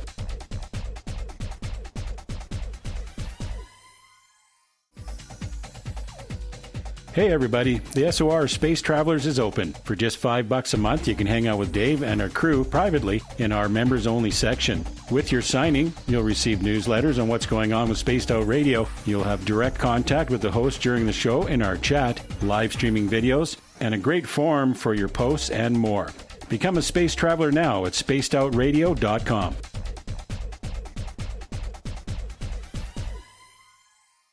Hi there, this is Geraldine Orozco from San Francisco's Bay Area Meditation. I invite you to join me the first Tuesday of every month with Dave Scott for Spaced Out Radio's The Spiritual You. In this fast-paced world we live in, it's time for you to take some time for you. We'll cover every possible subject from powerful meditation to healing techniques to your own intuition and spirituality. So come join us for The Spiritual You. Visit purpleplates.com today. For over 40 years, the Purple Energy Plates have been delivering amazing results for their many customers. Inspired by the great genius Nikola Tesla, the harmony, healing, and energetic effects of the plates have proven over and over to be beneficial and often miraculous to thousands of customers. Check their site for daily specials and choose from their many energy products. You won't be sorry. Visit them today at purpleplates.com. Looking for a place to advertise at a very reasonable cost? Look no further than Spaced Out Radio. SpacedOutRadio.com has an advertising tab that you can click to check out our daily, weekly, and monthly packages to play on the radio, or our website including social media. From commercial spots to banners, we have it all. Check out our competitive pricing today. Move over, brother, and let me own Saturday night. This is Rich Giordano, and I'm inviting you to tune on in to Spaced Out Saturdays starting at 9 p.m. Pacific, 12 a.m. Eastern, where I'm going to bust open the lids on everything paranormal. Why? Because we want answers, and I'm the guy who's going to deliver those answers to you. Join the chat rooms, and we'll see you this Saturday. Just be there. No, really. Looking for the stories of the strange and weird that you will find hard to find anywhere else? Check out the SOR Newswire on our website. Our writers, led by Captain Shirk, are scouring the world for the oddest and most bizarre stories we can find. Everything from weird crime to suspenseful and paranormal. We're working hard for you to bring you the most intriguing news of your day. Check out the SOR Newswire at spacedoutradio.com today.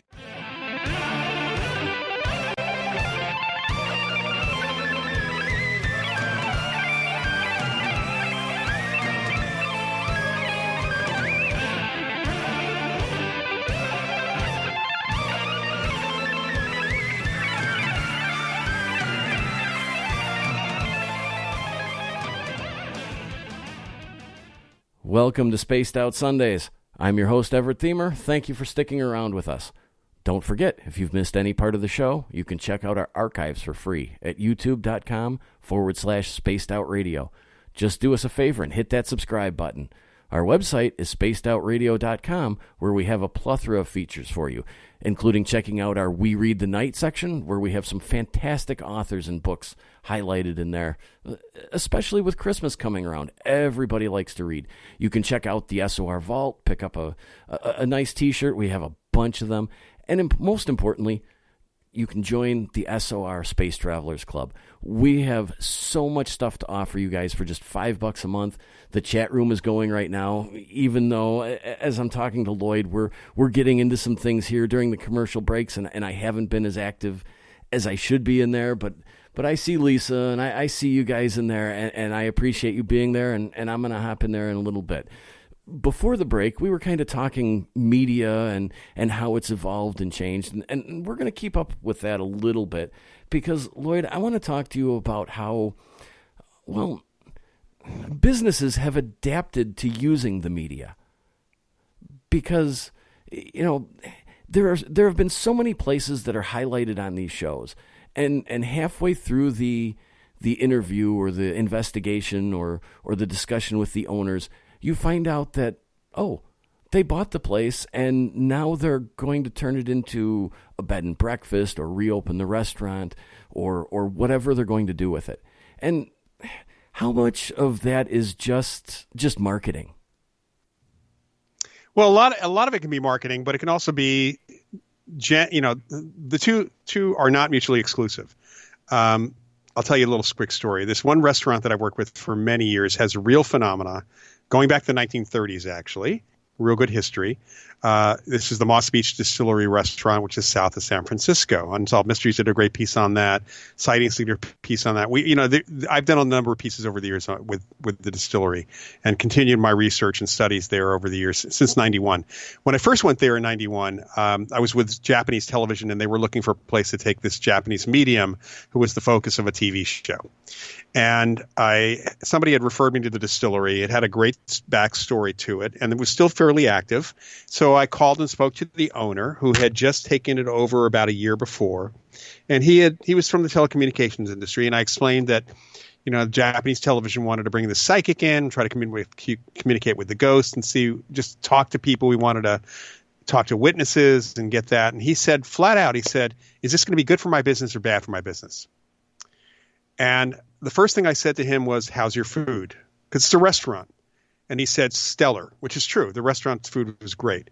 And I said, well, then this is going to be good for your business, because people may come for the ghost, but if they don't have an experience and your food is great, they will come back. If your food sucks, they will never come back again, and they'll write a bad review. So it really boils down to what kind of, using the ghost story as a marketing piece, if it's real, is an important factor. But it's the reality of it. You need to actually know that there's something going on. You need to know there's still going on. I mean, you can say that this place used to be haunted, because it's not the case that places stay haunted forever. Apparitions, ghosts do not stick around forever in every place that they go. So it's really important that there's an element of if that's the only reason to bring people there, there's a real problem, I think. I think that's a problem, especially if you are making up the story. And as kind of a sidebar to this, there was a researcher by the name of Tony Cornell, who was a British researcher. He died a number of years ago. There's a great book. In fact, if you want to read a book with some incredible life experiences with the paranormal, his book called Investigating the Paranormal is a must-read. And Tony told the story of investigating a pub in England. And by the way, he is one of the first people to use electronic equipment, EMF, temperature, a number of things in a single device back in the 1960s to look for environmental effects and conditions. That's why we use that equipment. But he went into this haunted pub, and they talked to witnesses, they investigated, they didn't find anything. And so they were sitting around later on with a lot of the people in the pub, including some of the witnesses, who really didn't see much of anything. It was just a folklore story. And Tony and his people said, it's not even a really good ghost story. And they started spinning a new ghost story. Like, it would be better if the story was like this.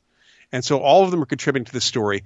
Do you know that the story of that pub today is the story that Tony and everybody else made up back then?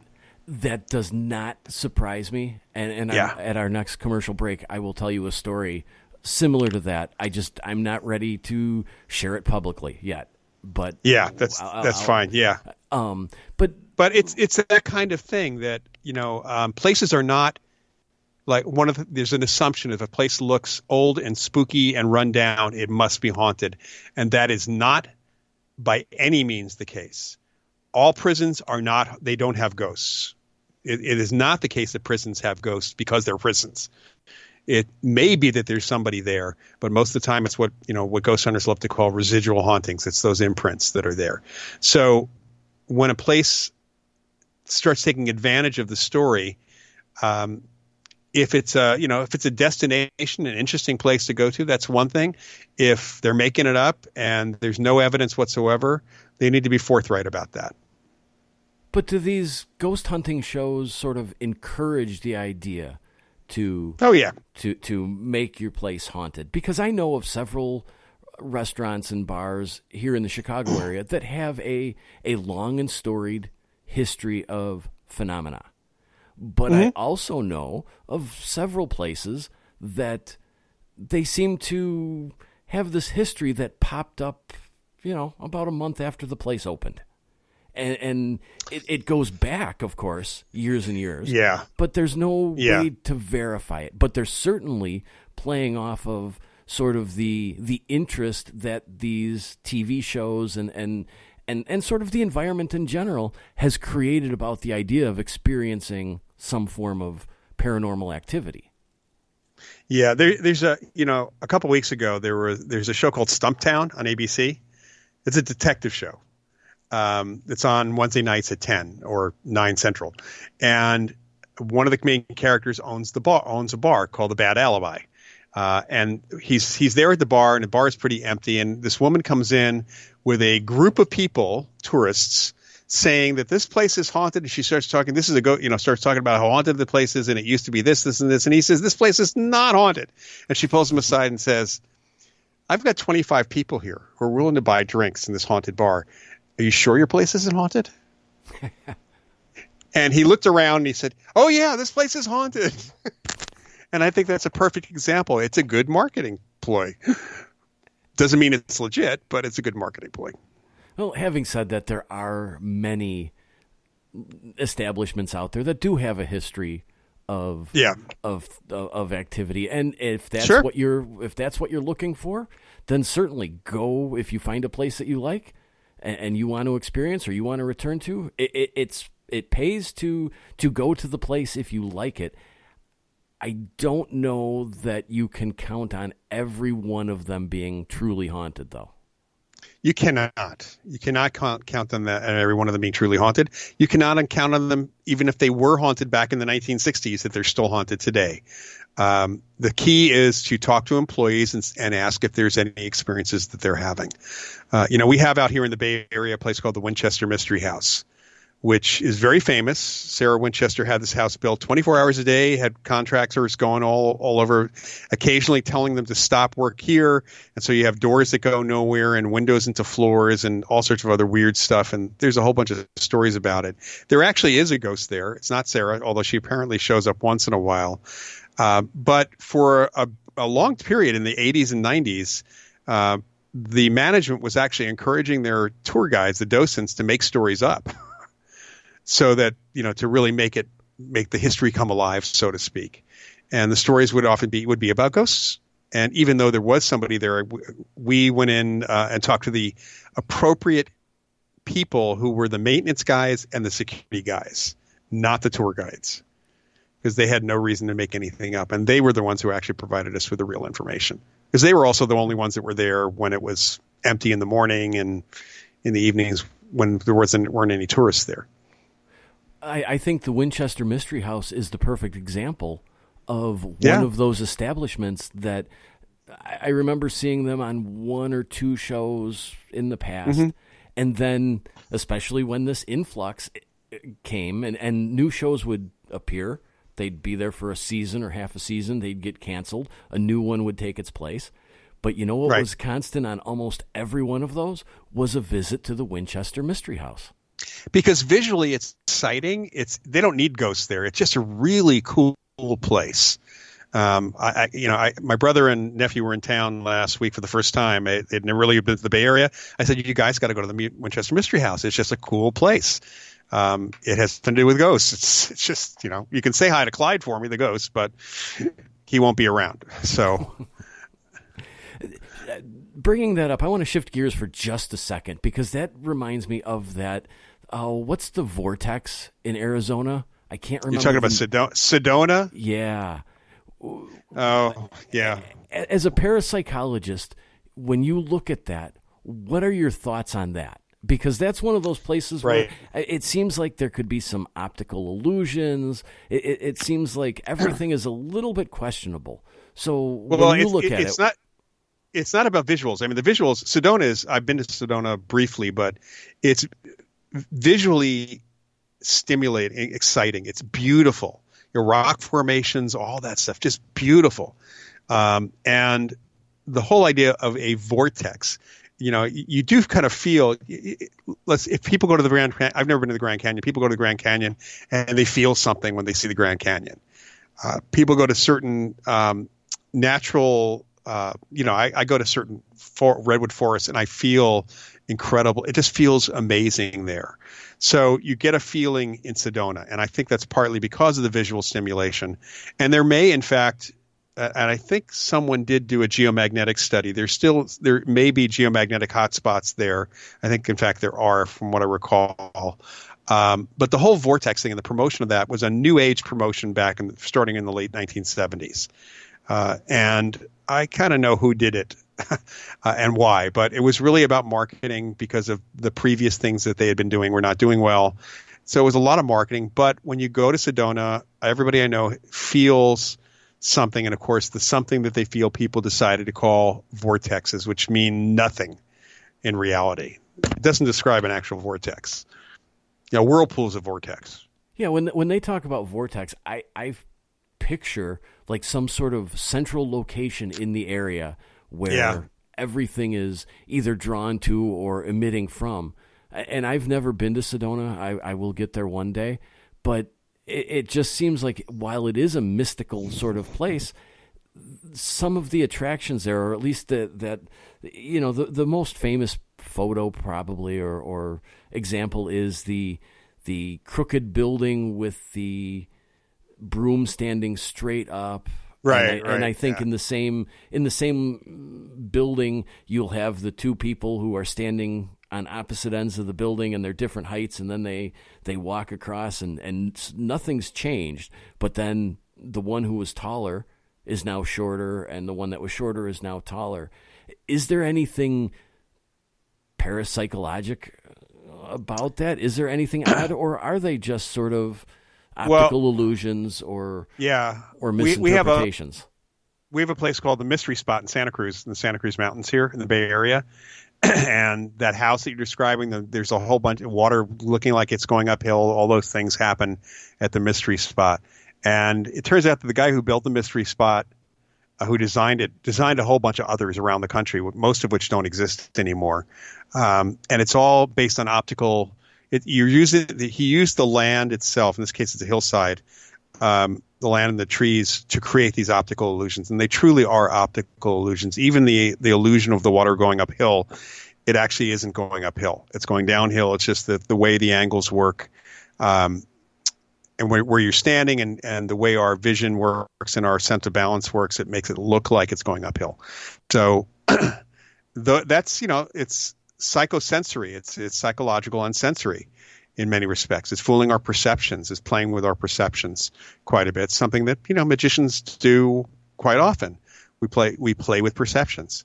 So it's a really interesting thing. I had actually had a case where the people were getting dizzy in one particular spot in the house, and this was a case where everything they were experiencing had a normal though unusual explanation. And it was just having too many of those normal, though unusual explanations in one house that made them think the place was haunted. And the dizziness was happening because the house was slightly off its foundation, right directly under that room, and none of the windows and doors were exactly 90 degrees. They kind of looked like it to our eyes. We used a protractor to measure the angles, and a carpenter's level told us the floor wasn't completely level. So they were getting dizzy because there were dizzying qualities that they couldn't consciously notice without really knowing what to look for. Okay, so without even being aware of it, they were kind of experiencing like an eye strain kind of confusion feeling type thing just because things were off kilter? A perceptual confusion, yes. Yeah. Okay, that's right. That makes total sense. And that's a logical explanation for something like that. Logical, but not something you'd experience in a normal house, and not something you could experience in a house that's also where you're smelling weird odors, like sulfurous odors, and seeing flashes of flame in midair and flame against the wall because the house was on the side of a hill from a landfill, and methane gas was seeping up through the floor occasionally from the ground, and occasionally catching on fire because of high static electricity caused partly by the construction materials in the house. So, you can end up with all these really weird things happening at one time and beyond the normal experience of the average person. And had the average ghost hunter gone to this place, unless their background otherwise was in construction or in looking at the kinds of things we have to look at, which could also make people make mistakes, the average ghost hunter would have told them to leave that house, which we did. We actually told them to leave the house, but they had to get their money back from the landlord first, which we helped them do. Yeah, whether it was haunted or not, if there are methane explosions in the house, I'm going to leave. It's just common sense. Talking about these visual perceptions and ideas like that and how they can confuse people, I know that there is the case in, I believe it's Texas, where there's a train crossing and allegedly a school bus stalled on these train tracks, and the children were killed in this accident. And now to this day, the cars, if they stop, they're pushed up this hill and over the tracks. And I believe, and I can't remember which show it was, but I will give them credit that despite the fact that this legend has persisted for decades, they actually brought out a survey crew and found that over the course of like this 90 feet or so, while it looked like it was going uphill, it was in fact going downhill like 2 or 3 feet. Mm-hmm. Right. Yeah, you find those kinds of things happening in different places. There's a place in Canada called Gravity Hill where you can park your car, put it in neutral, and it looks like it rolls uphill. But it's because of the surrounding terrain is at the appropriate angle to make it look like it's uphill when in fact it's going downhill. So our senses, our perceptions can get fooled.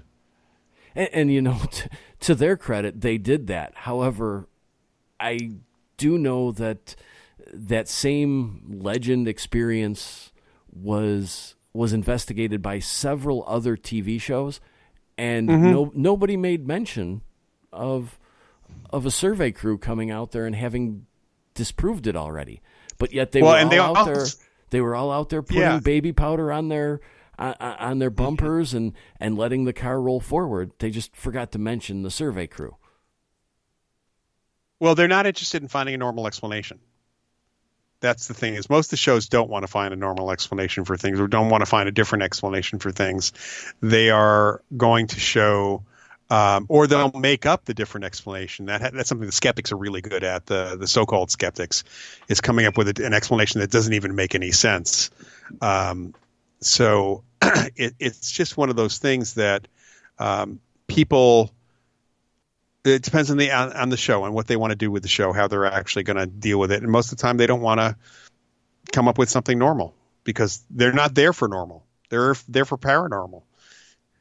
Do you think, too, with the idea of ratings and viewership, they don't really have any obligation to I don't want to say be truthful, but I mean, these are not documentaries. At best, they're docudramas. Right. They're unscripted. They're basically, the technical term is unscripted show, is an unscripted show because they're not scripted.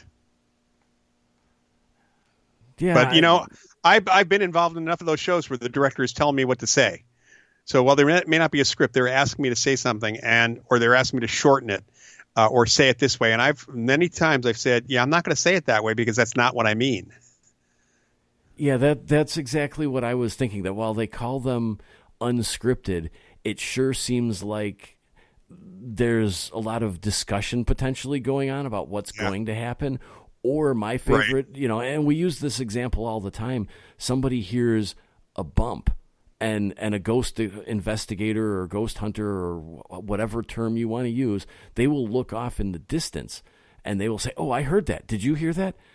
But what they don't point out is that typically with that cameraman, behind him there's maybe a sound guy, probably a production assistant of some sort, sometimes maybe multiple people walking around in the dark. And on TV, we can't exactly tell where the sound came from. And I've walked around in the dark. I've walked through my hallway and bumped into something. Right. So they look at this stuff or they experience these things, and they're not telling the people that, oh, yeah, there's 4, 5, 6 people that you're not seeing off screen. Yeah, they're saying we're alone in this room. It's like some of the shows where they've gone into caves or into archaeological sites, and you see the guy, there's the archaeologist, or there's the cave guy, the spelunker, who's actually going into a chamber, and he's going into the chamber. No human being has been in this. He's even saying this. No human being has been in this chamber ever before, and there's a camera focused on him coming into the chamber. I love that. So it's like, if they're showing it for the first time, was there an ancient camera that they found running still? It was just sitting there, and they happened to grab the footage. It was found footage. Right. That's right. Yeah, that's it. That's a good way to put it. Yeah. That's a great story for the Weekly World News. You know what? We just opened up a whole nother can of worms. After this next break, I want to get into the psychic phenomena, because we have a lot to discuss about that. Sure. But I completely forgot about found footage films.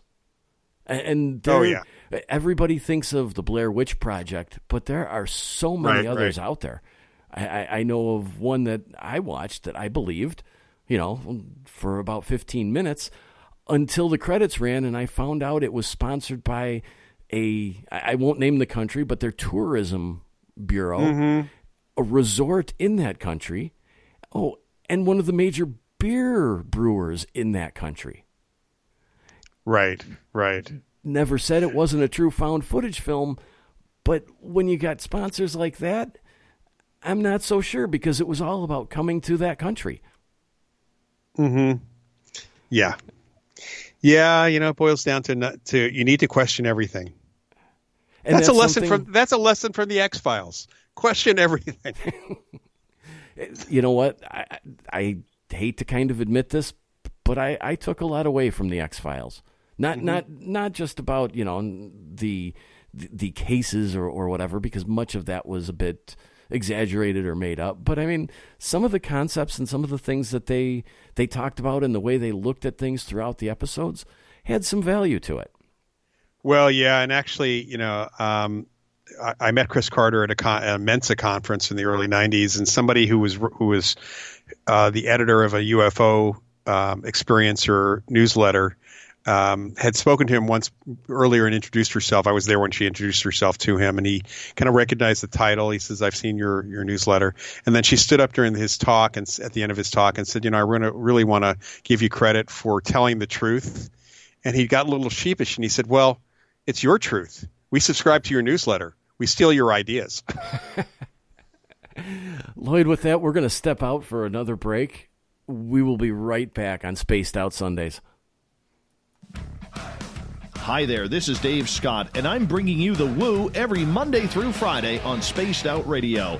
I'm going all out to bring you the strangest, oddest stories and subjects I could find for your entertainment. Why? Because when we hit peak Woo, I know I've done my job. So come tune us in at spacedoutradio.com, 9:06 Pacific, 12:06 a.m. Eastern, and together, my friends, we own the night. Find your escape where time has no limits. It's about living today and cherishing the heritage of yesterday. A spirit of adventure for what is new, with the nostalgia of the past. Your timepiece is a reflection of who you are. Life surrounded by beauty from the world around us to the soul within. EscapeWatches.com. There is no time like the present to enjoy your escape. Use promo code SMF2017 for your 20% discount today. John Resig here, founder of CHIVE Charities. And just like you, we have a penchant for the uncommon, the overlooked, and the off-the-cuff. CHIVE Charities operates a bit differently than most organizations. We listen to our recipients to find out exactly what they need, and then we give it to them. We provide people with rare medical conditions, veterans, and first responders with grant items that will make a direct impact on that person's life. We don't just forget about our recipients when the van or the wheelchair has been delivered, though. Our recipients are part of our CHIVE Charities family for life. By becoming a donor with us, you could be a part of that family too. And our listeners of Spaced Out Radio know that thinking differently can be a very good thing. To get to know some of our recipients and to support Spaced Out Radio's official charity, head over to chivecharities.org and start making a real difference today.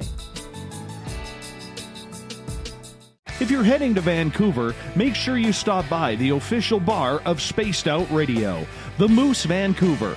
It's the place to party in YVR. At the corner of Nelson and Granville, the Moose Vancouver is always up to speed with a kitchen staff that serves great food. All food on the menu, $6.95 to $8.95. There's a reason the Moose Vancouver is recognized as one of the hottest spots on the West Coast. Get your horns up for the Moose Vancouver.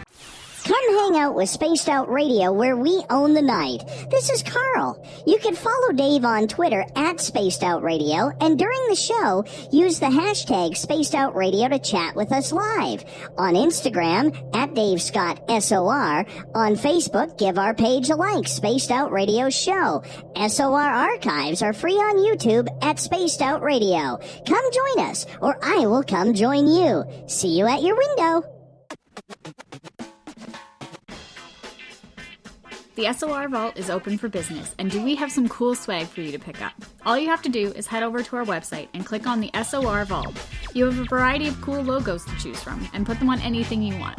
T-shirts, hoodies, hats, coffee mugs, you name it, we can get it to you. So do your shopping by supporting the store you love. Get your Spaced Out Radio swag at the SOR Vault today.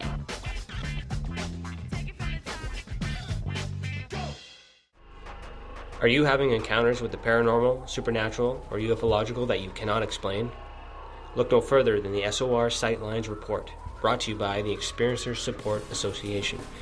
This is Ryan Stacy, head of the Research Association, TESA. Soon on the Spaced Out Radio website, you'll be able to file your reports and have them researched for you. We are independent and ready to help Spaced Out Radio listeners today.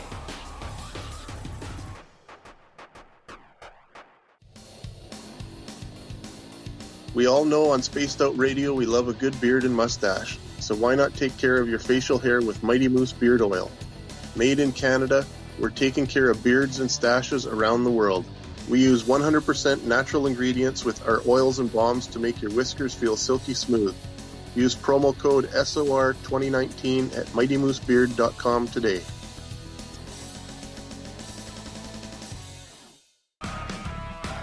Get your horns up with me on Spaced Out Radio. This is Ron Bumblefoot Thal. Come tune in to SOR, where you can hear me rock out with Little Brother is Watching, the official theme song of Spaced Out Radio.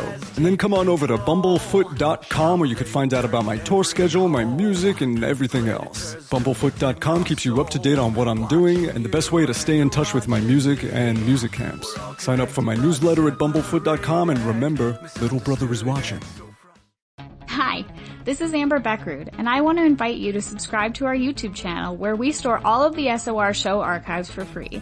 And as an added bonus, every 2 weeks I'm posting brand new content on Cryptid Tales, where I will get into some of the spookier legends and folklore from around the world and tell the stories that go with them. Find us at youtube.com/Spaced Out Radio and check out Cryptid Tales today. Drop a comment and let me know what you want to hear. See you there. For the price of 1 cup of coffee a month, you can become an SOR Space Traveler. The Space Travelers Club is a place where you can interact with other listeners, either live during the show or on our great forum. We want your stories, pictures, comments, and ideas. You'll get live video streams, exclusive content, and be a part of our newsletter. Stay in touch with everything SOR. The Space Travelers Club is just $5 a month at spacedoutradio.com. At spacedoutradio.com, we have a little bit of everything for you to stay up late. So while you're there, check out our SOR Newswire, where our team brings you stories of the weird and strange to the WTF from around the globe. News on Bigfoot, UFOs, paranormal, Darwinian-type crime tales. It's the stories that the mainstream media usually won't touch. Well, we got them all on the SOR Newswire, only at spacedoutradio.com. Come hang out with me, Little Richie G, as I take over the airwaves on Spaced Out Saturdays. This is Rich Giordano, and I'm going to bring you the most fun on the radio you can have with your clothes on. We're going to get to the heart of the subjects from UFOs to what's going on in the paranormal and everything in between. So come join me at spacedoutradio.com, starting at 9 p.m. Pacific, midnight Eastern, for the fastest 3 hours of your week.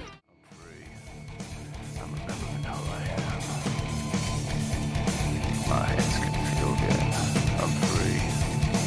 I'm remembering who I am. My hands can feel good. I'm free. I'm remembering who I am. My hands can feel good. I'm free. I'm remembering who I am. Welcome back to Spaced Out Sundays. I'm your host, Everett Thiemer, and I thank you for spending your evening with us. We welcome back everyone listening in on our terrestrial affiliates. KDNF AM 1560 in Dangerfield, Texas. KDUN AM 1030 in Reedsport, Oregon. KZFX 93.7 FM in Ridgecrest, California. WQEE 99.1 FM in Noonan, Georgia. And UPRN 107.7 FM in New Orleans. On the digital side, we are on Kingdom of Nye Radio and Revolution Radio. And you guys on the digital side, we love you just as much as the terrestrial affiliates. Don't forget, you can check out our archives for free at youtube.com/spacedoutradio. Just do us a favor and hit that subscribe button. Our website is spacedoutradio.com, where we have a plethora of features for you, including rocking out to some Bumblefoot, shopping in the SOR Vault, reading up on the SOR Newswire, and so much more. Before the break, we were talking a little bit about the media and the state of the media with Loyd Auerbach, and we're going to shift gears a little bit here, and we're going to go down the psychic route, because we can't have a Sunday night and not talk about some psychic activity and some psychic phenomena. And Loyd, I know that you're actually going to be teaching a course on how to pick a psychic. Yeah, that's right. How does a parapsychologist even come across that idea or develop that idea? Well, for one thing, we in our field have to assess people who present themselves to us who are psychic or claim to be psychic. Sometimes they want to offer themselves to be participants in research. Other times, they are, for me, I have encountered people who they either want to work with me or interested to see what happens if they go on a ghost case. And so you have to assess these people for their actual ability and personality variables. I mean, for me to work with someone, it's not just about if they actually get psychic information. There are some other qualities all around the idea of, is this person a good team player or is it all about them? I don't work divas. We're divas. And also how much are they actually claiming they can do?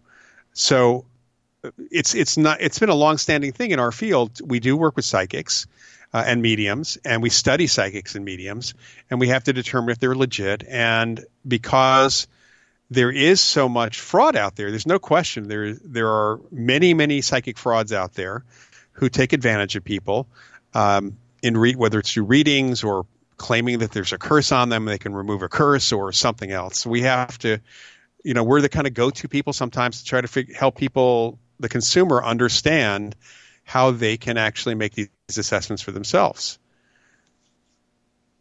That's really cool. How, without giving away too much of the course, what are people going to take away from it? How are there some key points that the average person should look for, or? Yeah. So the course really, there's a couple of things the course goes into. First of all, the course goes into understanding what people are capable of to some extent. And it's really important to understand that with the rarest of exceptions, no psychic can do everything. I worked with a psychic medium by the name of Annette Martin for many years. She passed away in 2011. And she wrote a great workbook called Discovering Your Psychic World, in which people can do these exercises to see what they're good at. And Annette said, she put this book together and said, I'm not good at everything in this book, because nobody is. And that's one key factor there is, what is the psychic good at? Who are you going to see that, what can they claim? What do they claim they can actually do? Is it valuable to you? The other thing that I really talk about in the course is, what value are you getting out of a reading? I mean, you have to go in with some idea of what you need, what you want, or you can go in for pure entertainment. And I think that's a perfectly good reason to get a reading, is because you just want to see what a psychic can do. But you have to understand the claims of the psychic, what's reasonable in their claims, and even ask them questions if the claims seem a little off. You also have to understand, and this is something we go over in the course, is the kinds of things that phony psychics do. And I talk, full disclosure, just how people can convince other people that they are in fact psychic. And that's without giving away any magic tricks or anything like that. But there are certain things that psychics and mediums can do to convince you that they are in fact psychic. And so it's really arming the consumer with understanding that. And if you're an investigator wanting to assess a psychic for an investigation, I do talk about that as well. That's one of the other key elements of the course. And I'll just be, flat out. I've heard so many psychics talk about their how good they, how accurate they are. They're 99% accurate. And when I have a psychic tell me that, or someone I've met for the first time, I hate to say this, but I start badgering them a little bit. How do you know that? Do you follow up on every statement you make to the person? Of course they don't follow up on anything, especially when they're making predictions. Do they follow up consistently? Not just overall, but on every single statement they do.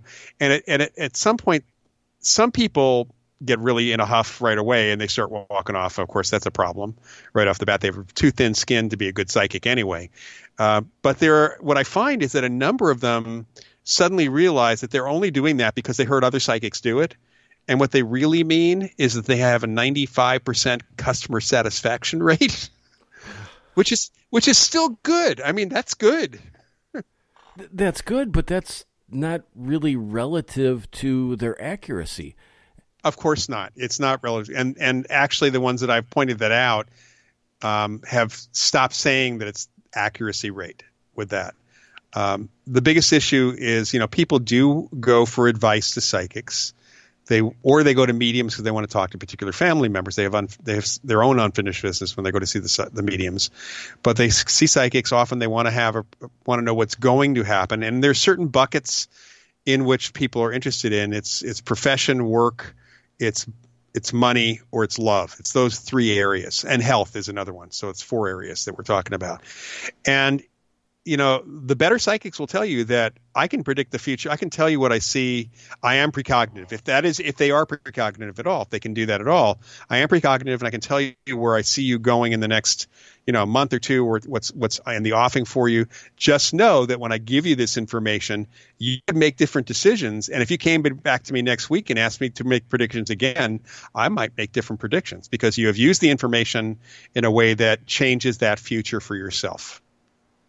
And I always point to meteorology, to the weather people, which is a physical science which people get PhDs in, and yet they cannot predict the weather to any degree of accuracy going out more than a couple of days.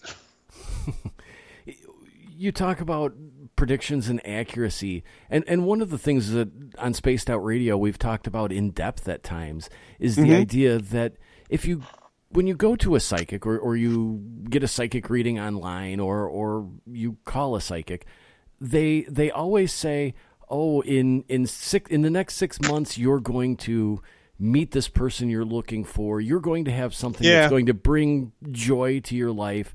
They always talk about these positives, and of course they're generally vague, but they never say, oh, you know what? You're going to lose your job in your house next month. They always so keep the better it... way. Right. The better way to say that would be, here's how to avoid losing your job or your house next month. And psychics will tell you that. Good psychics will tell you that.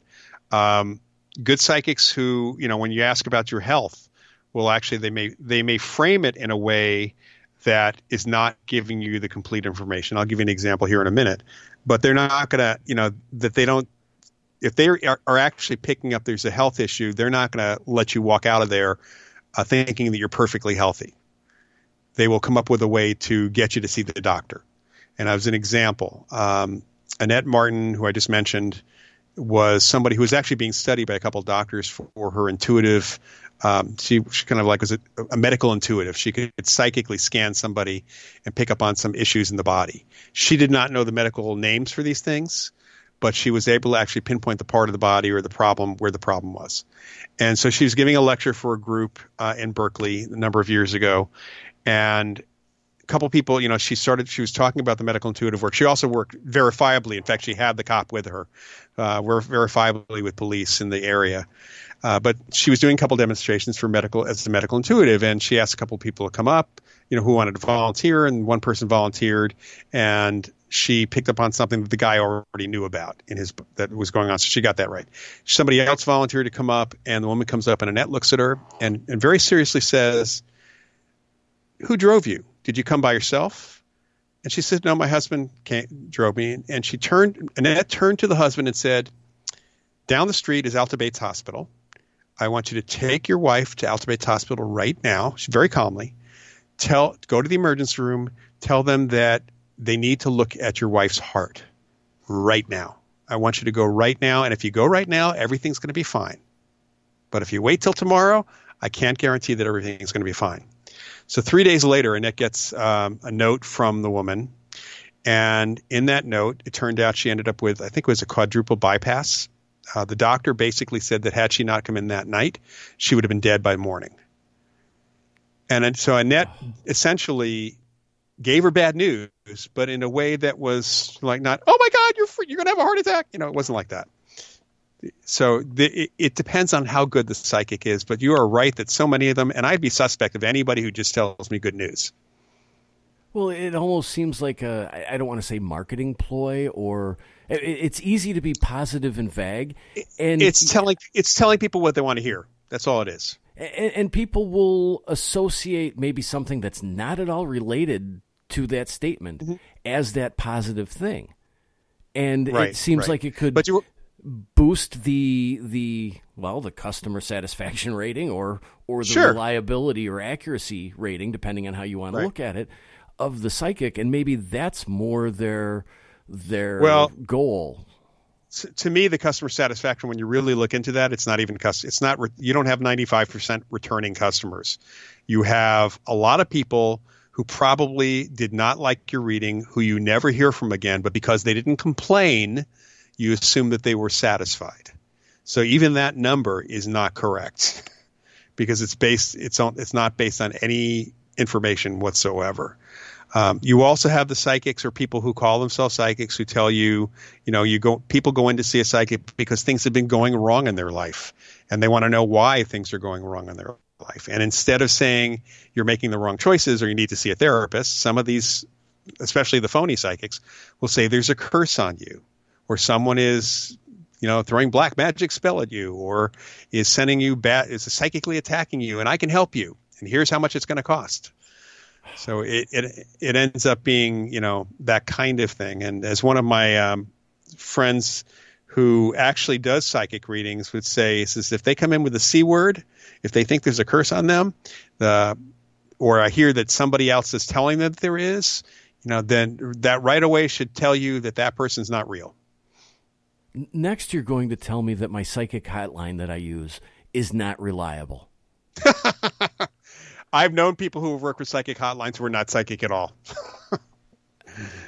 That doesn't surprise me one bit.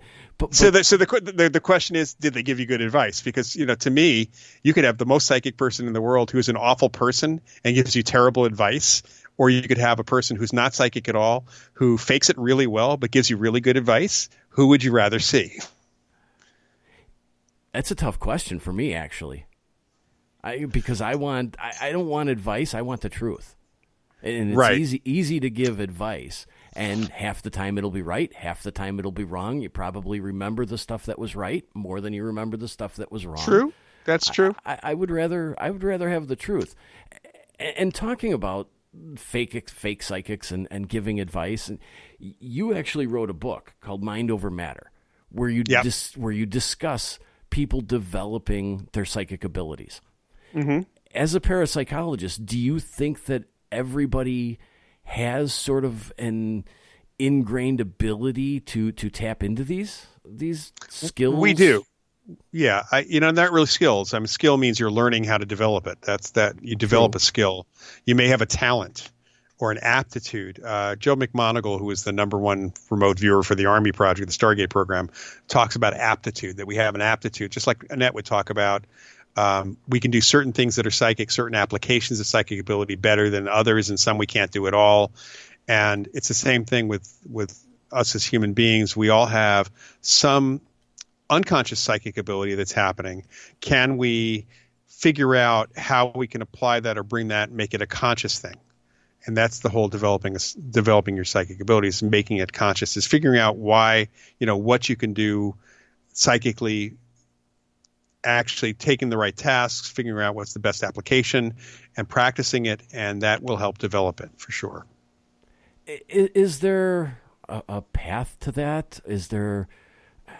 I don't exactly know how to phrase this, but what I've noticed looking at social media, and especially the different groups of paranormal social media, you'll find somebody that will come into these groups, and they'll be an active chatter or an active poster.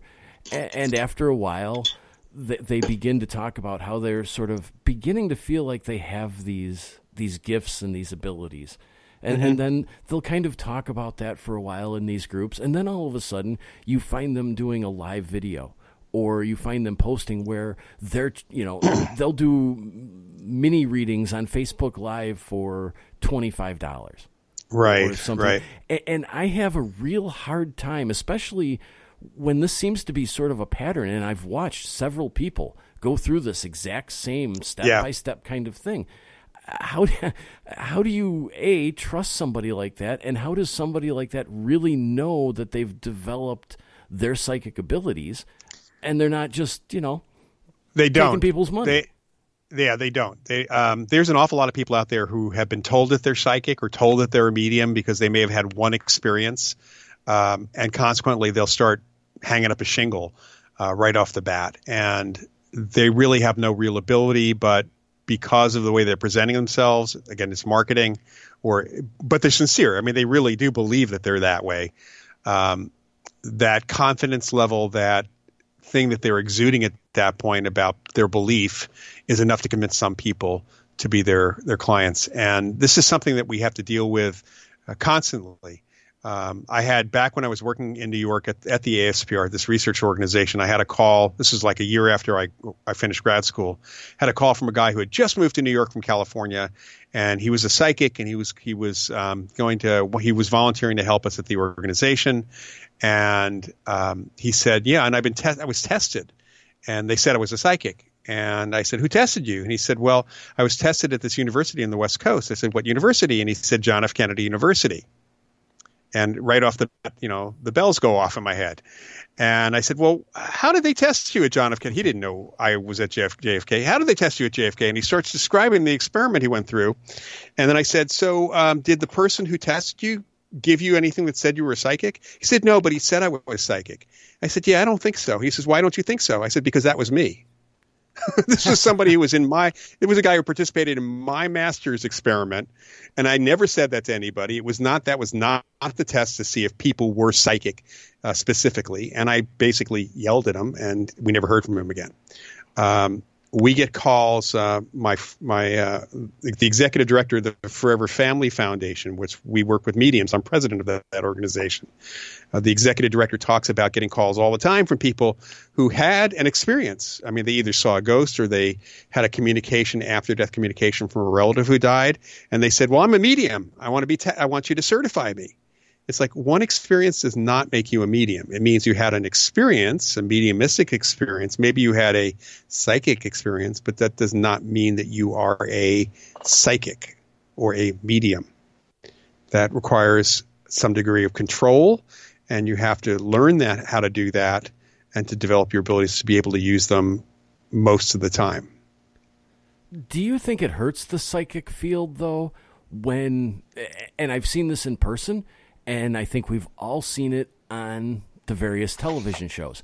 You mentioned something before about pointing out that somebody is psychic, and it seems like, especially on these shows, somebody who is portraying or is a psychic on the show, they always point out, oh, you have abilities. You're way more empathic than you give yourself credit for. You have this, and you know it. They're always pointing the finger at somebody else and declaring that they have these gifts. And I wonder if that's smart or dangerous or both or neither.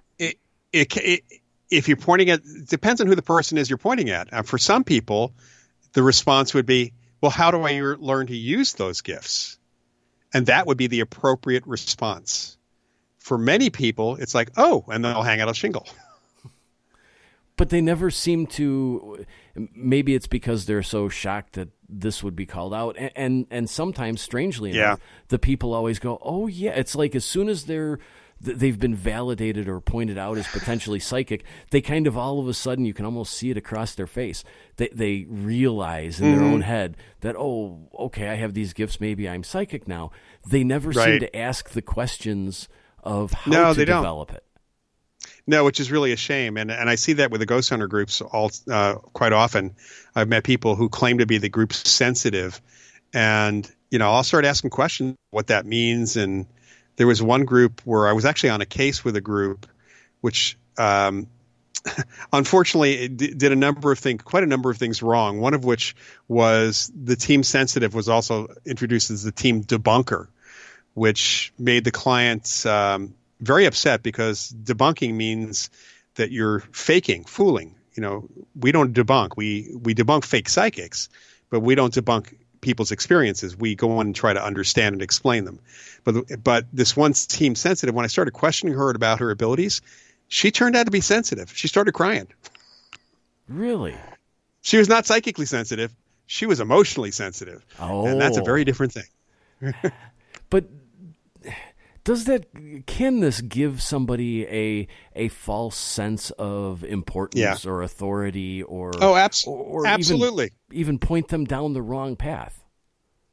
Absolutely. And unfortunately, there's enough people who will support that. A friend of mine who's a really good psychic medium has been going to ghost conferences in the Washington State area. And she's told me about a couple of people who have popped up at these conferences, somehow convinced the people running the conference who are more into the, I guess it's the flash, the wild claims, the flashy claims, the more emotional outbursts.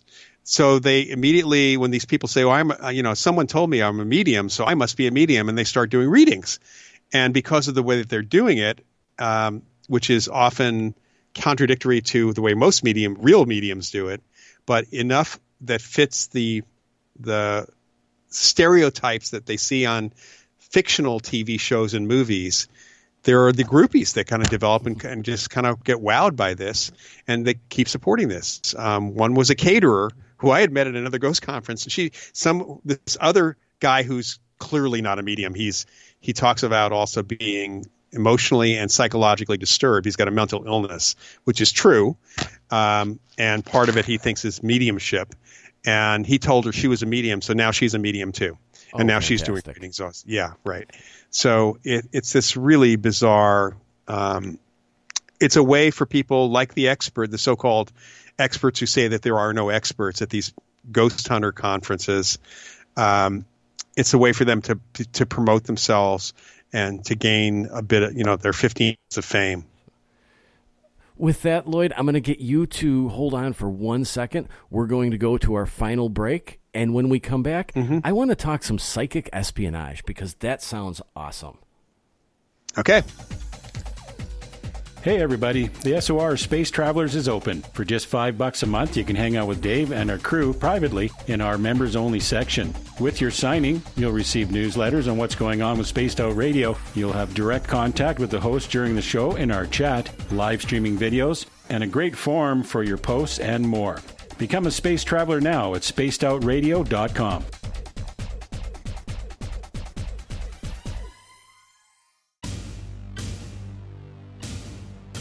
You wanted new SOR gear, and now you can have it. The SOR Vault is fully stocked with t-shirts, hats, hoodies, mugs, and everything in between with great logos for you to choose from. So head on over to spacedoutradio.com, click on the SOR Vault, and go shopping. Pricing is quite affordable, and you can look good representing your favorite show. So go to our website and pick up your new SOR wear at the SOR Vault today. Hey Spaced Out Radio fans, it's John Resig, founder of the CHIVE and CHIVE Charities. We live in a world of mystery and uncertainty, which you guys know better than anyone. Sometimes you just need to be brought back down to earth for a while. One of the best ways to stay grounded is to help out with your fellow earthlings, and there's no more rewarding way to do that than to give through CHIVE Charities. Unlike many organizations, we don't necessarily aim to save the world, cure disease, or change the course of history. Our goal is to make the life of veterans, first responders, and those with rare medical conditions 10% happier. We do this by donating one grant item, ranging from vans to therapy programs to prosthetic limbs, to those who need it most. CHIVE Charities is nothing without our donors, an amazing group of underdogs helping underdogs. To contribute to Spaced Out Radio's official charity, head over to chivecharities.org and become a donor today. Move over, brother, and let me own Saturday night. This is Rich Giordano, and I'm inviting you to tune on in to Spaced Out Saturdays starting at 9 p.m. Pacific, 12 a.m. Eastern, where I'm going to bust open the lids on everything paranormal. Why? Because we want answers, and I'm the guy who's going to deliver those answers to you. Join the chat rooms, and we'll see you this Saturday. Just be there. No, really. Are you addicted to the woo? Good. Me too. This is Dave Scott, and you can woo it up with me every Monday through Friday, starting at 9:06 Pacific, 12:06 a.m. Eastern, for 3 hours of great entertainment in the subjects you love. UFOs, ghosts, cryptids, intuition. Yes, we hit it all 5 days a week. Look for us at spacedoutradio.com, where together, my friends, we own the night. Looking for a place to advertise at a very reasonable cost? Look no further than Spaced Out Radio. SpacedOutRadio.com has an advertising tab that you can click to check out our daily, weekly, and monthly packages to play on the radio, or our website including social media. From commercial spots to banners, we have it all. Check out our competitive pricing today.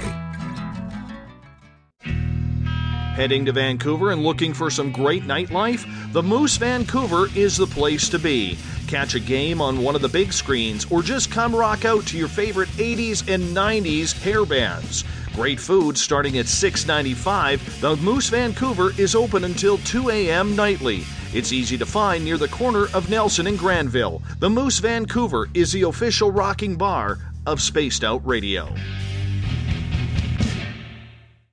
Every night on Spaced Out Radio, we have places for you to hang out. Hi, this is Carl. Join our SOR Space Travelers group on Facebook for live chat. On Twitter, using hashtag Spaced Out Radio, you can also join us in our Spreaker chat room. Check us out on Instagram at Dave Scott SOR. All of our archives are free on YouTube at Spaced Out Radio. By the way, I'll be watching you at your window until you do. Bye! Are you having encounters with the paranormal, supernatural, or ufological that you cannot explain? Look no further than the SOR Sightlines Report, brought to you by the Experiencers Support Association. This is Ryan Stacy, head of the Research Association, TESA. Soon on the Spaced Out Radio website, you'll be able to file your reports and have them researched for you. We are independent and ready to help Spaced Out Radio listeners today.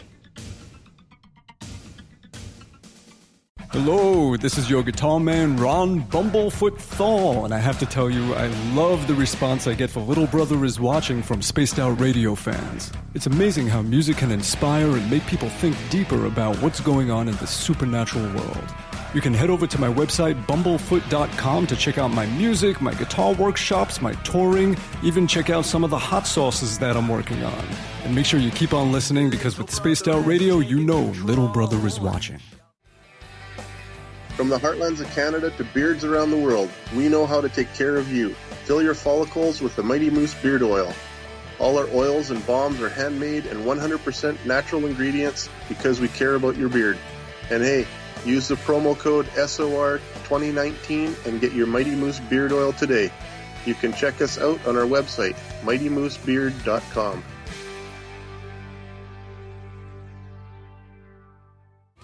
We're adding to the entertainment online for Spaced Out Radio. I'm Amber Beckrud, and I want to invite you to subscribe to our YouTube channel and check out Cryptid Tales, where I will take you on a journey into some of the strangest legends and lore from around the world, relaying the stories to you of the strange creatures and experiences that people have had throughout time. You can find Cryptid Tales at youtube.com/Spaced Out Radio. And while you're there, don't forget to check out our free archives and leave a comment. See you there.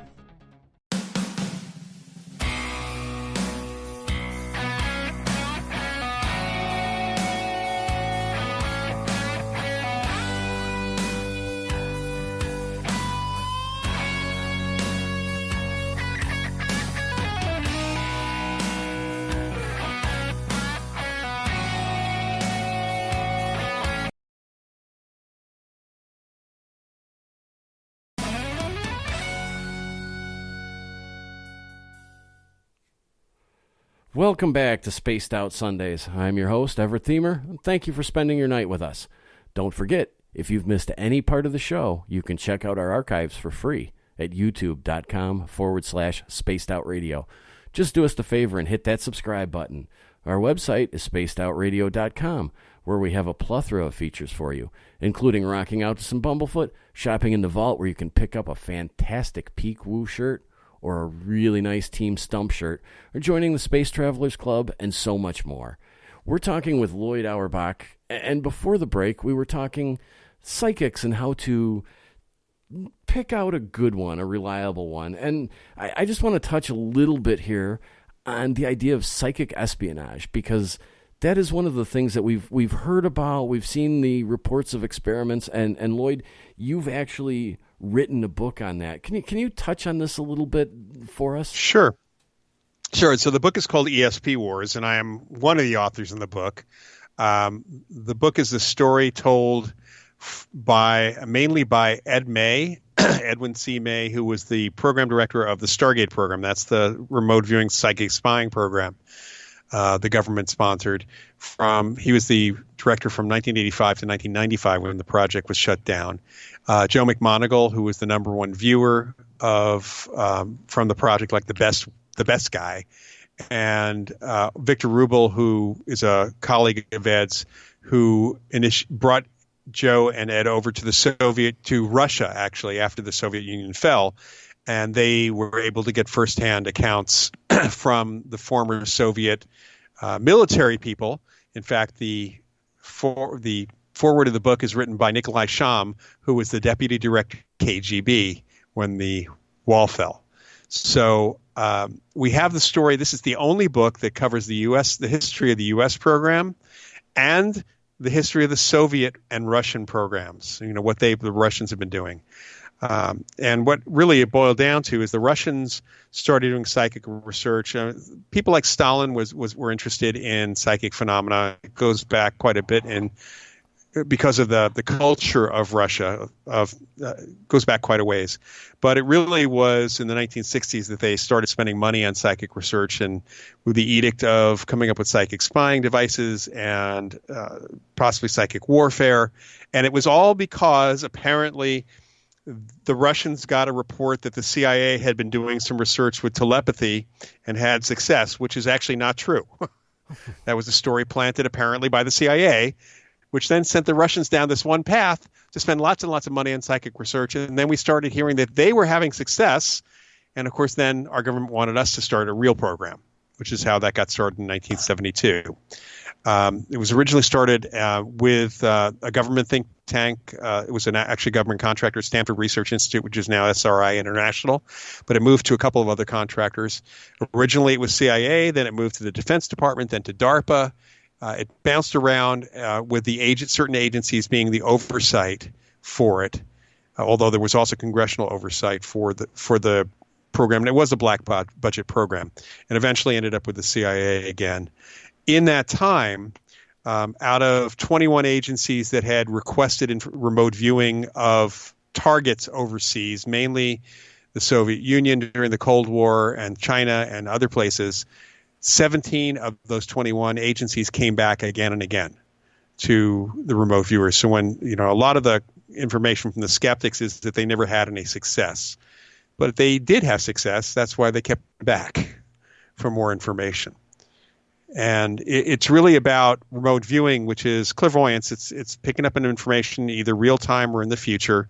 In this case, based on very limited information that was given to them. And the statistics and the successes, we discuss some of those in the book. Actually, Ed just published the last of 4 volumes of the Stargate Archives, which pulls from the government documents. Really great examples of remote viewing, as well as a lot of the procedure, a history of the program. They're very intense volumes, but ours is kind of like the overall coverage and covers the Soviet side as well. Is remote viewing something you said that you have, or we all have, sort of these psychic abilities? Is remote viewing something that I can sit down and just kind of let my mind wander and do myself, or how do I develop those gifts? Most people, and they're not gifts. I think they're talents. I think it's like, if you want to call musical talent a gift, then it's a gift, or artistic ability a gift, if you want to call it those. But it's the same. They're actually tied to creativity in some respects. We can learn to use our ESP. Not everybody's good at remote viewing, or people may only be a little good at it, not really good at it, like Joe or Angela Ford or some of the other viewers for the program. But we can learn how to do it. And I actually do remote viewing experiments or setups with my students in some of my classes. And in fact, for the members of the Ryan Research Center and just the general public out there at large, the Ryan Center, we're going to be doing remote viewing experiments on a monthly basis, which people can participate in. Starting, I think we're going to start in January, so we'll be putting out press releases on all that, and then also Ed will be looking for people who think that they're good at it and see if they can actually do it. So there's a lot coming for that. Oh, I might check that out. Yeah, hopefully everybody will. But the thing about you said about sitting down and letting my mind wander. Here's the thing: we have the nature of human beings where we like to name things and categorize things, even if we only see a part of the jigsaw puzzle. So the biggest thing that people have to learn to be more psychic is, beside the fact that they already are psychic, is that when you start getting information that you pretty much think is not, it's like your mind wandering or something pops in your head, especially if it's a visual image, do not label it, name it, categorize it. So, for example, if you're trying to do remote viewing and the picture you're getting is this crisscrossing of steel girders, and it's really wider at the base and it goes up, it looks like it's going towards the top, it's going to a point. And it's steel, it's this tall structure. You can't tell how tall because you can't see anything around it. That description, if that's popping into my head, I might immediately think that is the Eiffel Tower. And as soon as I think, even question, is that the Eiffel Tower? My mind will fill in the blanks and it becomes the Eiffel Tower. When in fact, we're talking about tower for power lines. Oh, that makes total sense. Which has sense. A similar shape. So we immediately, when we get a partial image or partial idea, we immediately try to fit it into a box or label it. And by doing that, you're immediately allowing part of your mind to fill in blanks that are not relevant to the actual target. Okay. I understand that a little bit better. Yeah, so we have to learn to just, first of all, you have to know that psychic information is not always complete. You may only get part of that jigsaw puzzle. That may be all you get. And you may not know actually what the target is. But what's important to know is that you put that down. So the basics is you put that down on paper, or you just note that some way. And then you try to get more. And then you go and say, well, could this be the Eiffel Tower? Well, no, it doesn't feel that to me. You start asking yourself questions. You say, okay, I want to see that from a different angle, or want to get some more information. You have to ask yourself questions, or have somebody ask the questions to you, and you can actually get more information about it. But people can be very good at this. Okay. I want to shift gears here a little bit quick, because you've written a couple of books on psychic dreaming, which sounds a bit like sort of remote viewing, but I'm curious as to how it's different from lucid dreaming. So a lucid dream has nothing to do with being psychic at all. You can be psychic in a lucid dream. Remember, psychic ability or psychic experience is getting information beyond the use of your normal senses and beyond what's already in your heads. Lucid dreaming is a state in which you're having a regular dream, but you are consciously aware that you are dreaming in that dream.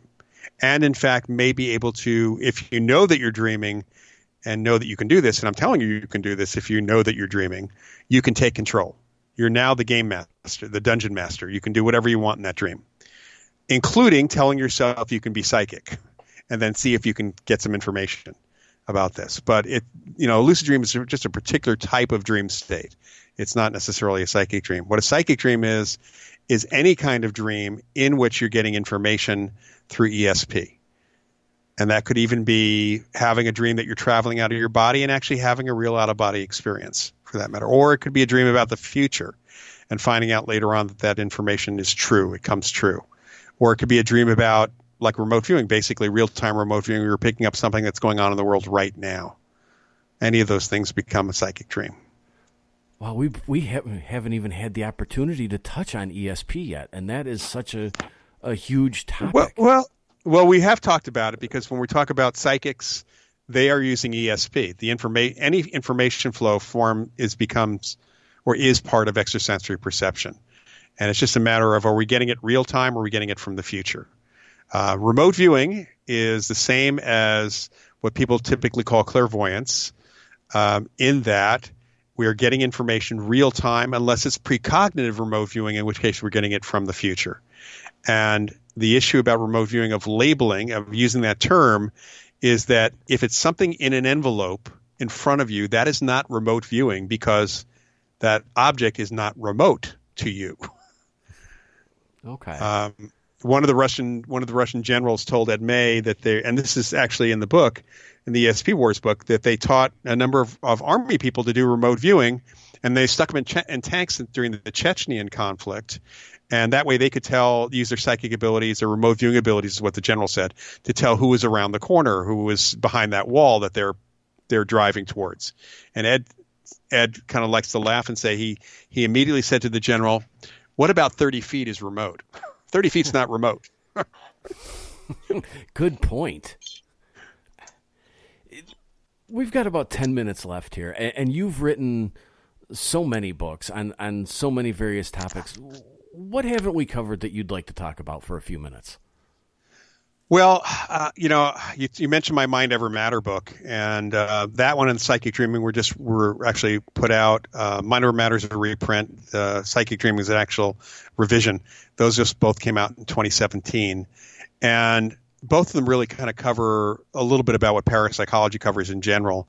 Mind Over Matter is one of my favorite books that I've written, and it really takes the idea that our minds our consciousness can affect even our bodies.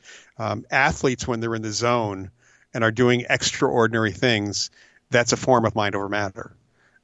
Martial artists do mind over matter. Some of the miracles in the Bible are a form of psychokinesis or mind over matter. And in fact, a number of the saints did, and Jesus Christ, based on the reports, of course, apparently did psychokinesis, did mind over matter. And it really kind of looks at the research, a lot of which in the last 40 years now has covered how our minds can interact with technology. So I have a whole chapter on human-machine interactions. So, when that computer's acting up, when you're really stressed out, you can do what a guy from a software company told me to do when I was having problems with my computer years ago. He told me, go take a walk. Calm down, because your stress is causing the computer to be stressed out also. We affect things around us. And I do cover poltergeist phenomena because that's purely mind over matter in there as well. And then there's a chapter in Mind Over Matter about faking it, really about how that's not the kind of psychic you would go to, because you wouldn't go to see a psychic bend metal or anything like that. But it really talks about how people can do psychokinesis from a fraudulent perspective and how easy it is for people to really be taken in by that. But also really underscores the idea that that's not how you should be looking at magicians who do that sort of thing, because they're doing it purely for entertainment. And you wouldn't try to dissect that or call them out on it, for that matter. So the one chapter that I find really important in that book was contributed to by my late mentor, Martin Caden. And Caden, among other things, was a major fiction and science fiction writer. He was an aviation expert. He was a consultant to NASA. He wrote over 200 books, about half of which were aviation and space related, and nonfiction, and the other half were science fiction, mystery, and thriller. And Marty could do PK. He could move things. And he taught me his methodology, how he learned. I have excerpts of his journal in there. And people can learn to move stuff. The instructions on how to do that are there, and we've taught people to do it over the years. It's not a very useful talent the way we learned it, because we have too many belief factors in our culture that keep us from doing really good mind over matter, but we can still do some of it. So I think that's a really good book for people to kind of take a look at. And it really covers how to deal with your own health. There's a lot of issues around our attitudes towards our health, and that our mindset can actually make a big difference. So you're saying I could learn to actually move things mentally? Move something, yes. Nothing big that we know of so far. I mean, you might get that way. Is it hard for somebody to disconnect from their belief system? There are ways to do that. And I run spoon. Yeah, it is that. There was a parapsychologist named Kenneth Batcheldor in the 60s and 70s who really understood the psychology of psychokinesis. And it really boils down to this. We are taught in our culture, and many cultures around the world, that when we see something move on its own, it couldn't have happened. It just can't happen. And we are inhibited from witnessing and admitting that we witnessed something, even to ourselves. So you have to get past that.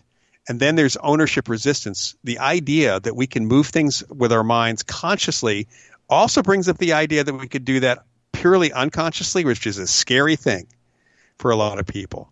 So it's important to get past those two elements. And the way Marty came up with it, with a method, really, I think, works in that way. Although I've had people move these things and then get freaked out, and then they can't move it again because they're now inhibited from doing that psychologically. It's very similar to what's some of the major tenets of sports psychology, and getting an athlete past their doubts that they can do something. That makes total sense. I think I would scare myself. It would be hard to separate from my belief system, I think. And I believe it's possible, but there's that little part ingrained in, I think, many of us. And it's probably more of a Western civilization kind of idea that you can't do that. Yeah, that's true. That's true. And it almost seems like that might be the biggest obstacle to doing it, is getting over that. Yeah, it is. We found that working with groups of people, because when one person can move something, then it's like you see somebody do it, especially after you've been told what's going on and all of this stuff, and you see somebody actually able to do it, because some people just take it right away. Suddenly you can do it. It's like you're getting permission. It's kind of the whole basis of the spoon bending parties that an aerospace engineer designed back in the 1970s, which we still do. I run them every once in a while, getting people to bend spoons. And it starts out with getting everybody, explaining all this stuff about psychokinesis, but then getting people very silly and yelling at their spoons, which is a very non-normal thing to do. And then once somebody starts bending something, everybody starts bending stuff. And it's really kind of cool what happens. Loyd, we've only got a few minutes left. And this has been a fantastic and quick 3 hours. But can you tell everybody where they can find your works, what you're up to, anything that you're doing, how they can locate you and get your stuff? Sure. Well, at the moment, I've been slowly but surely resurrecting my website. So my website is down. But people can find out my books, of course, are on Amazon, and some of them are on Barnes & Noble as well, barnesandnoble.com, bn.com.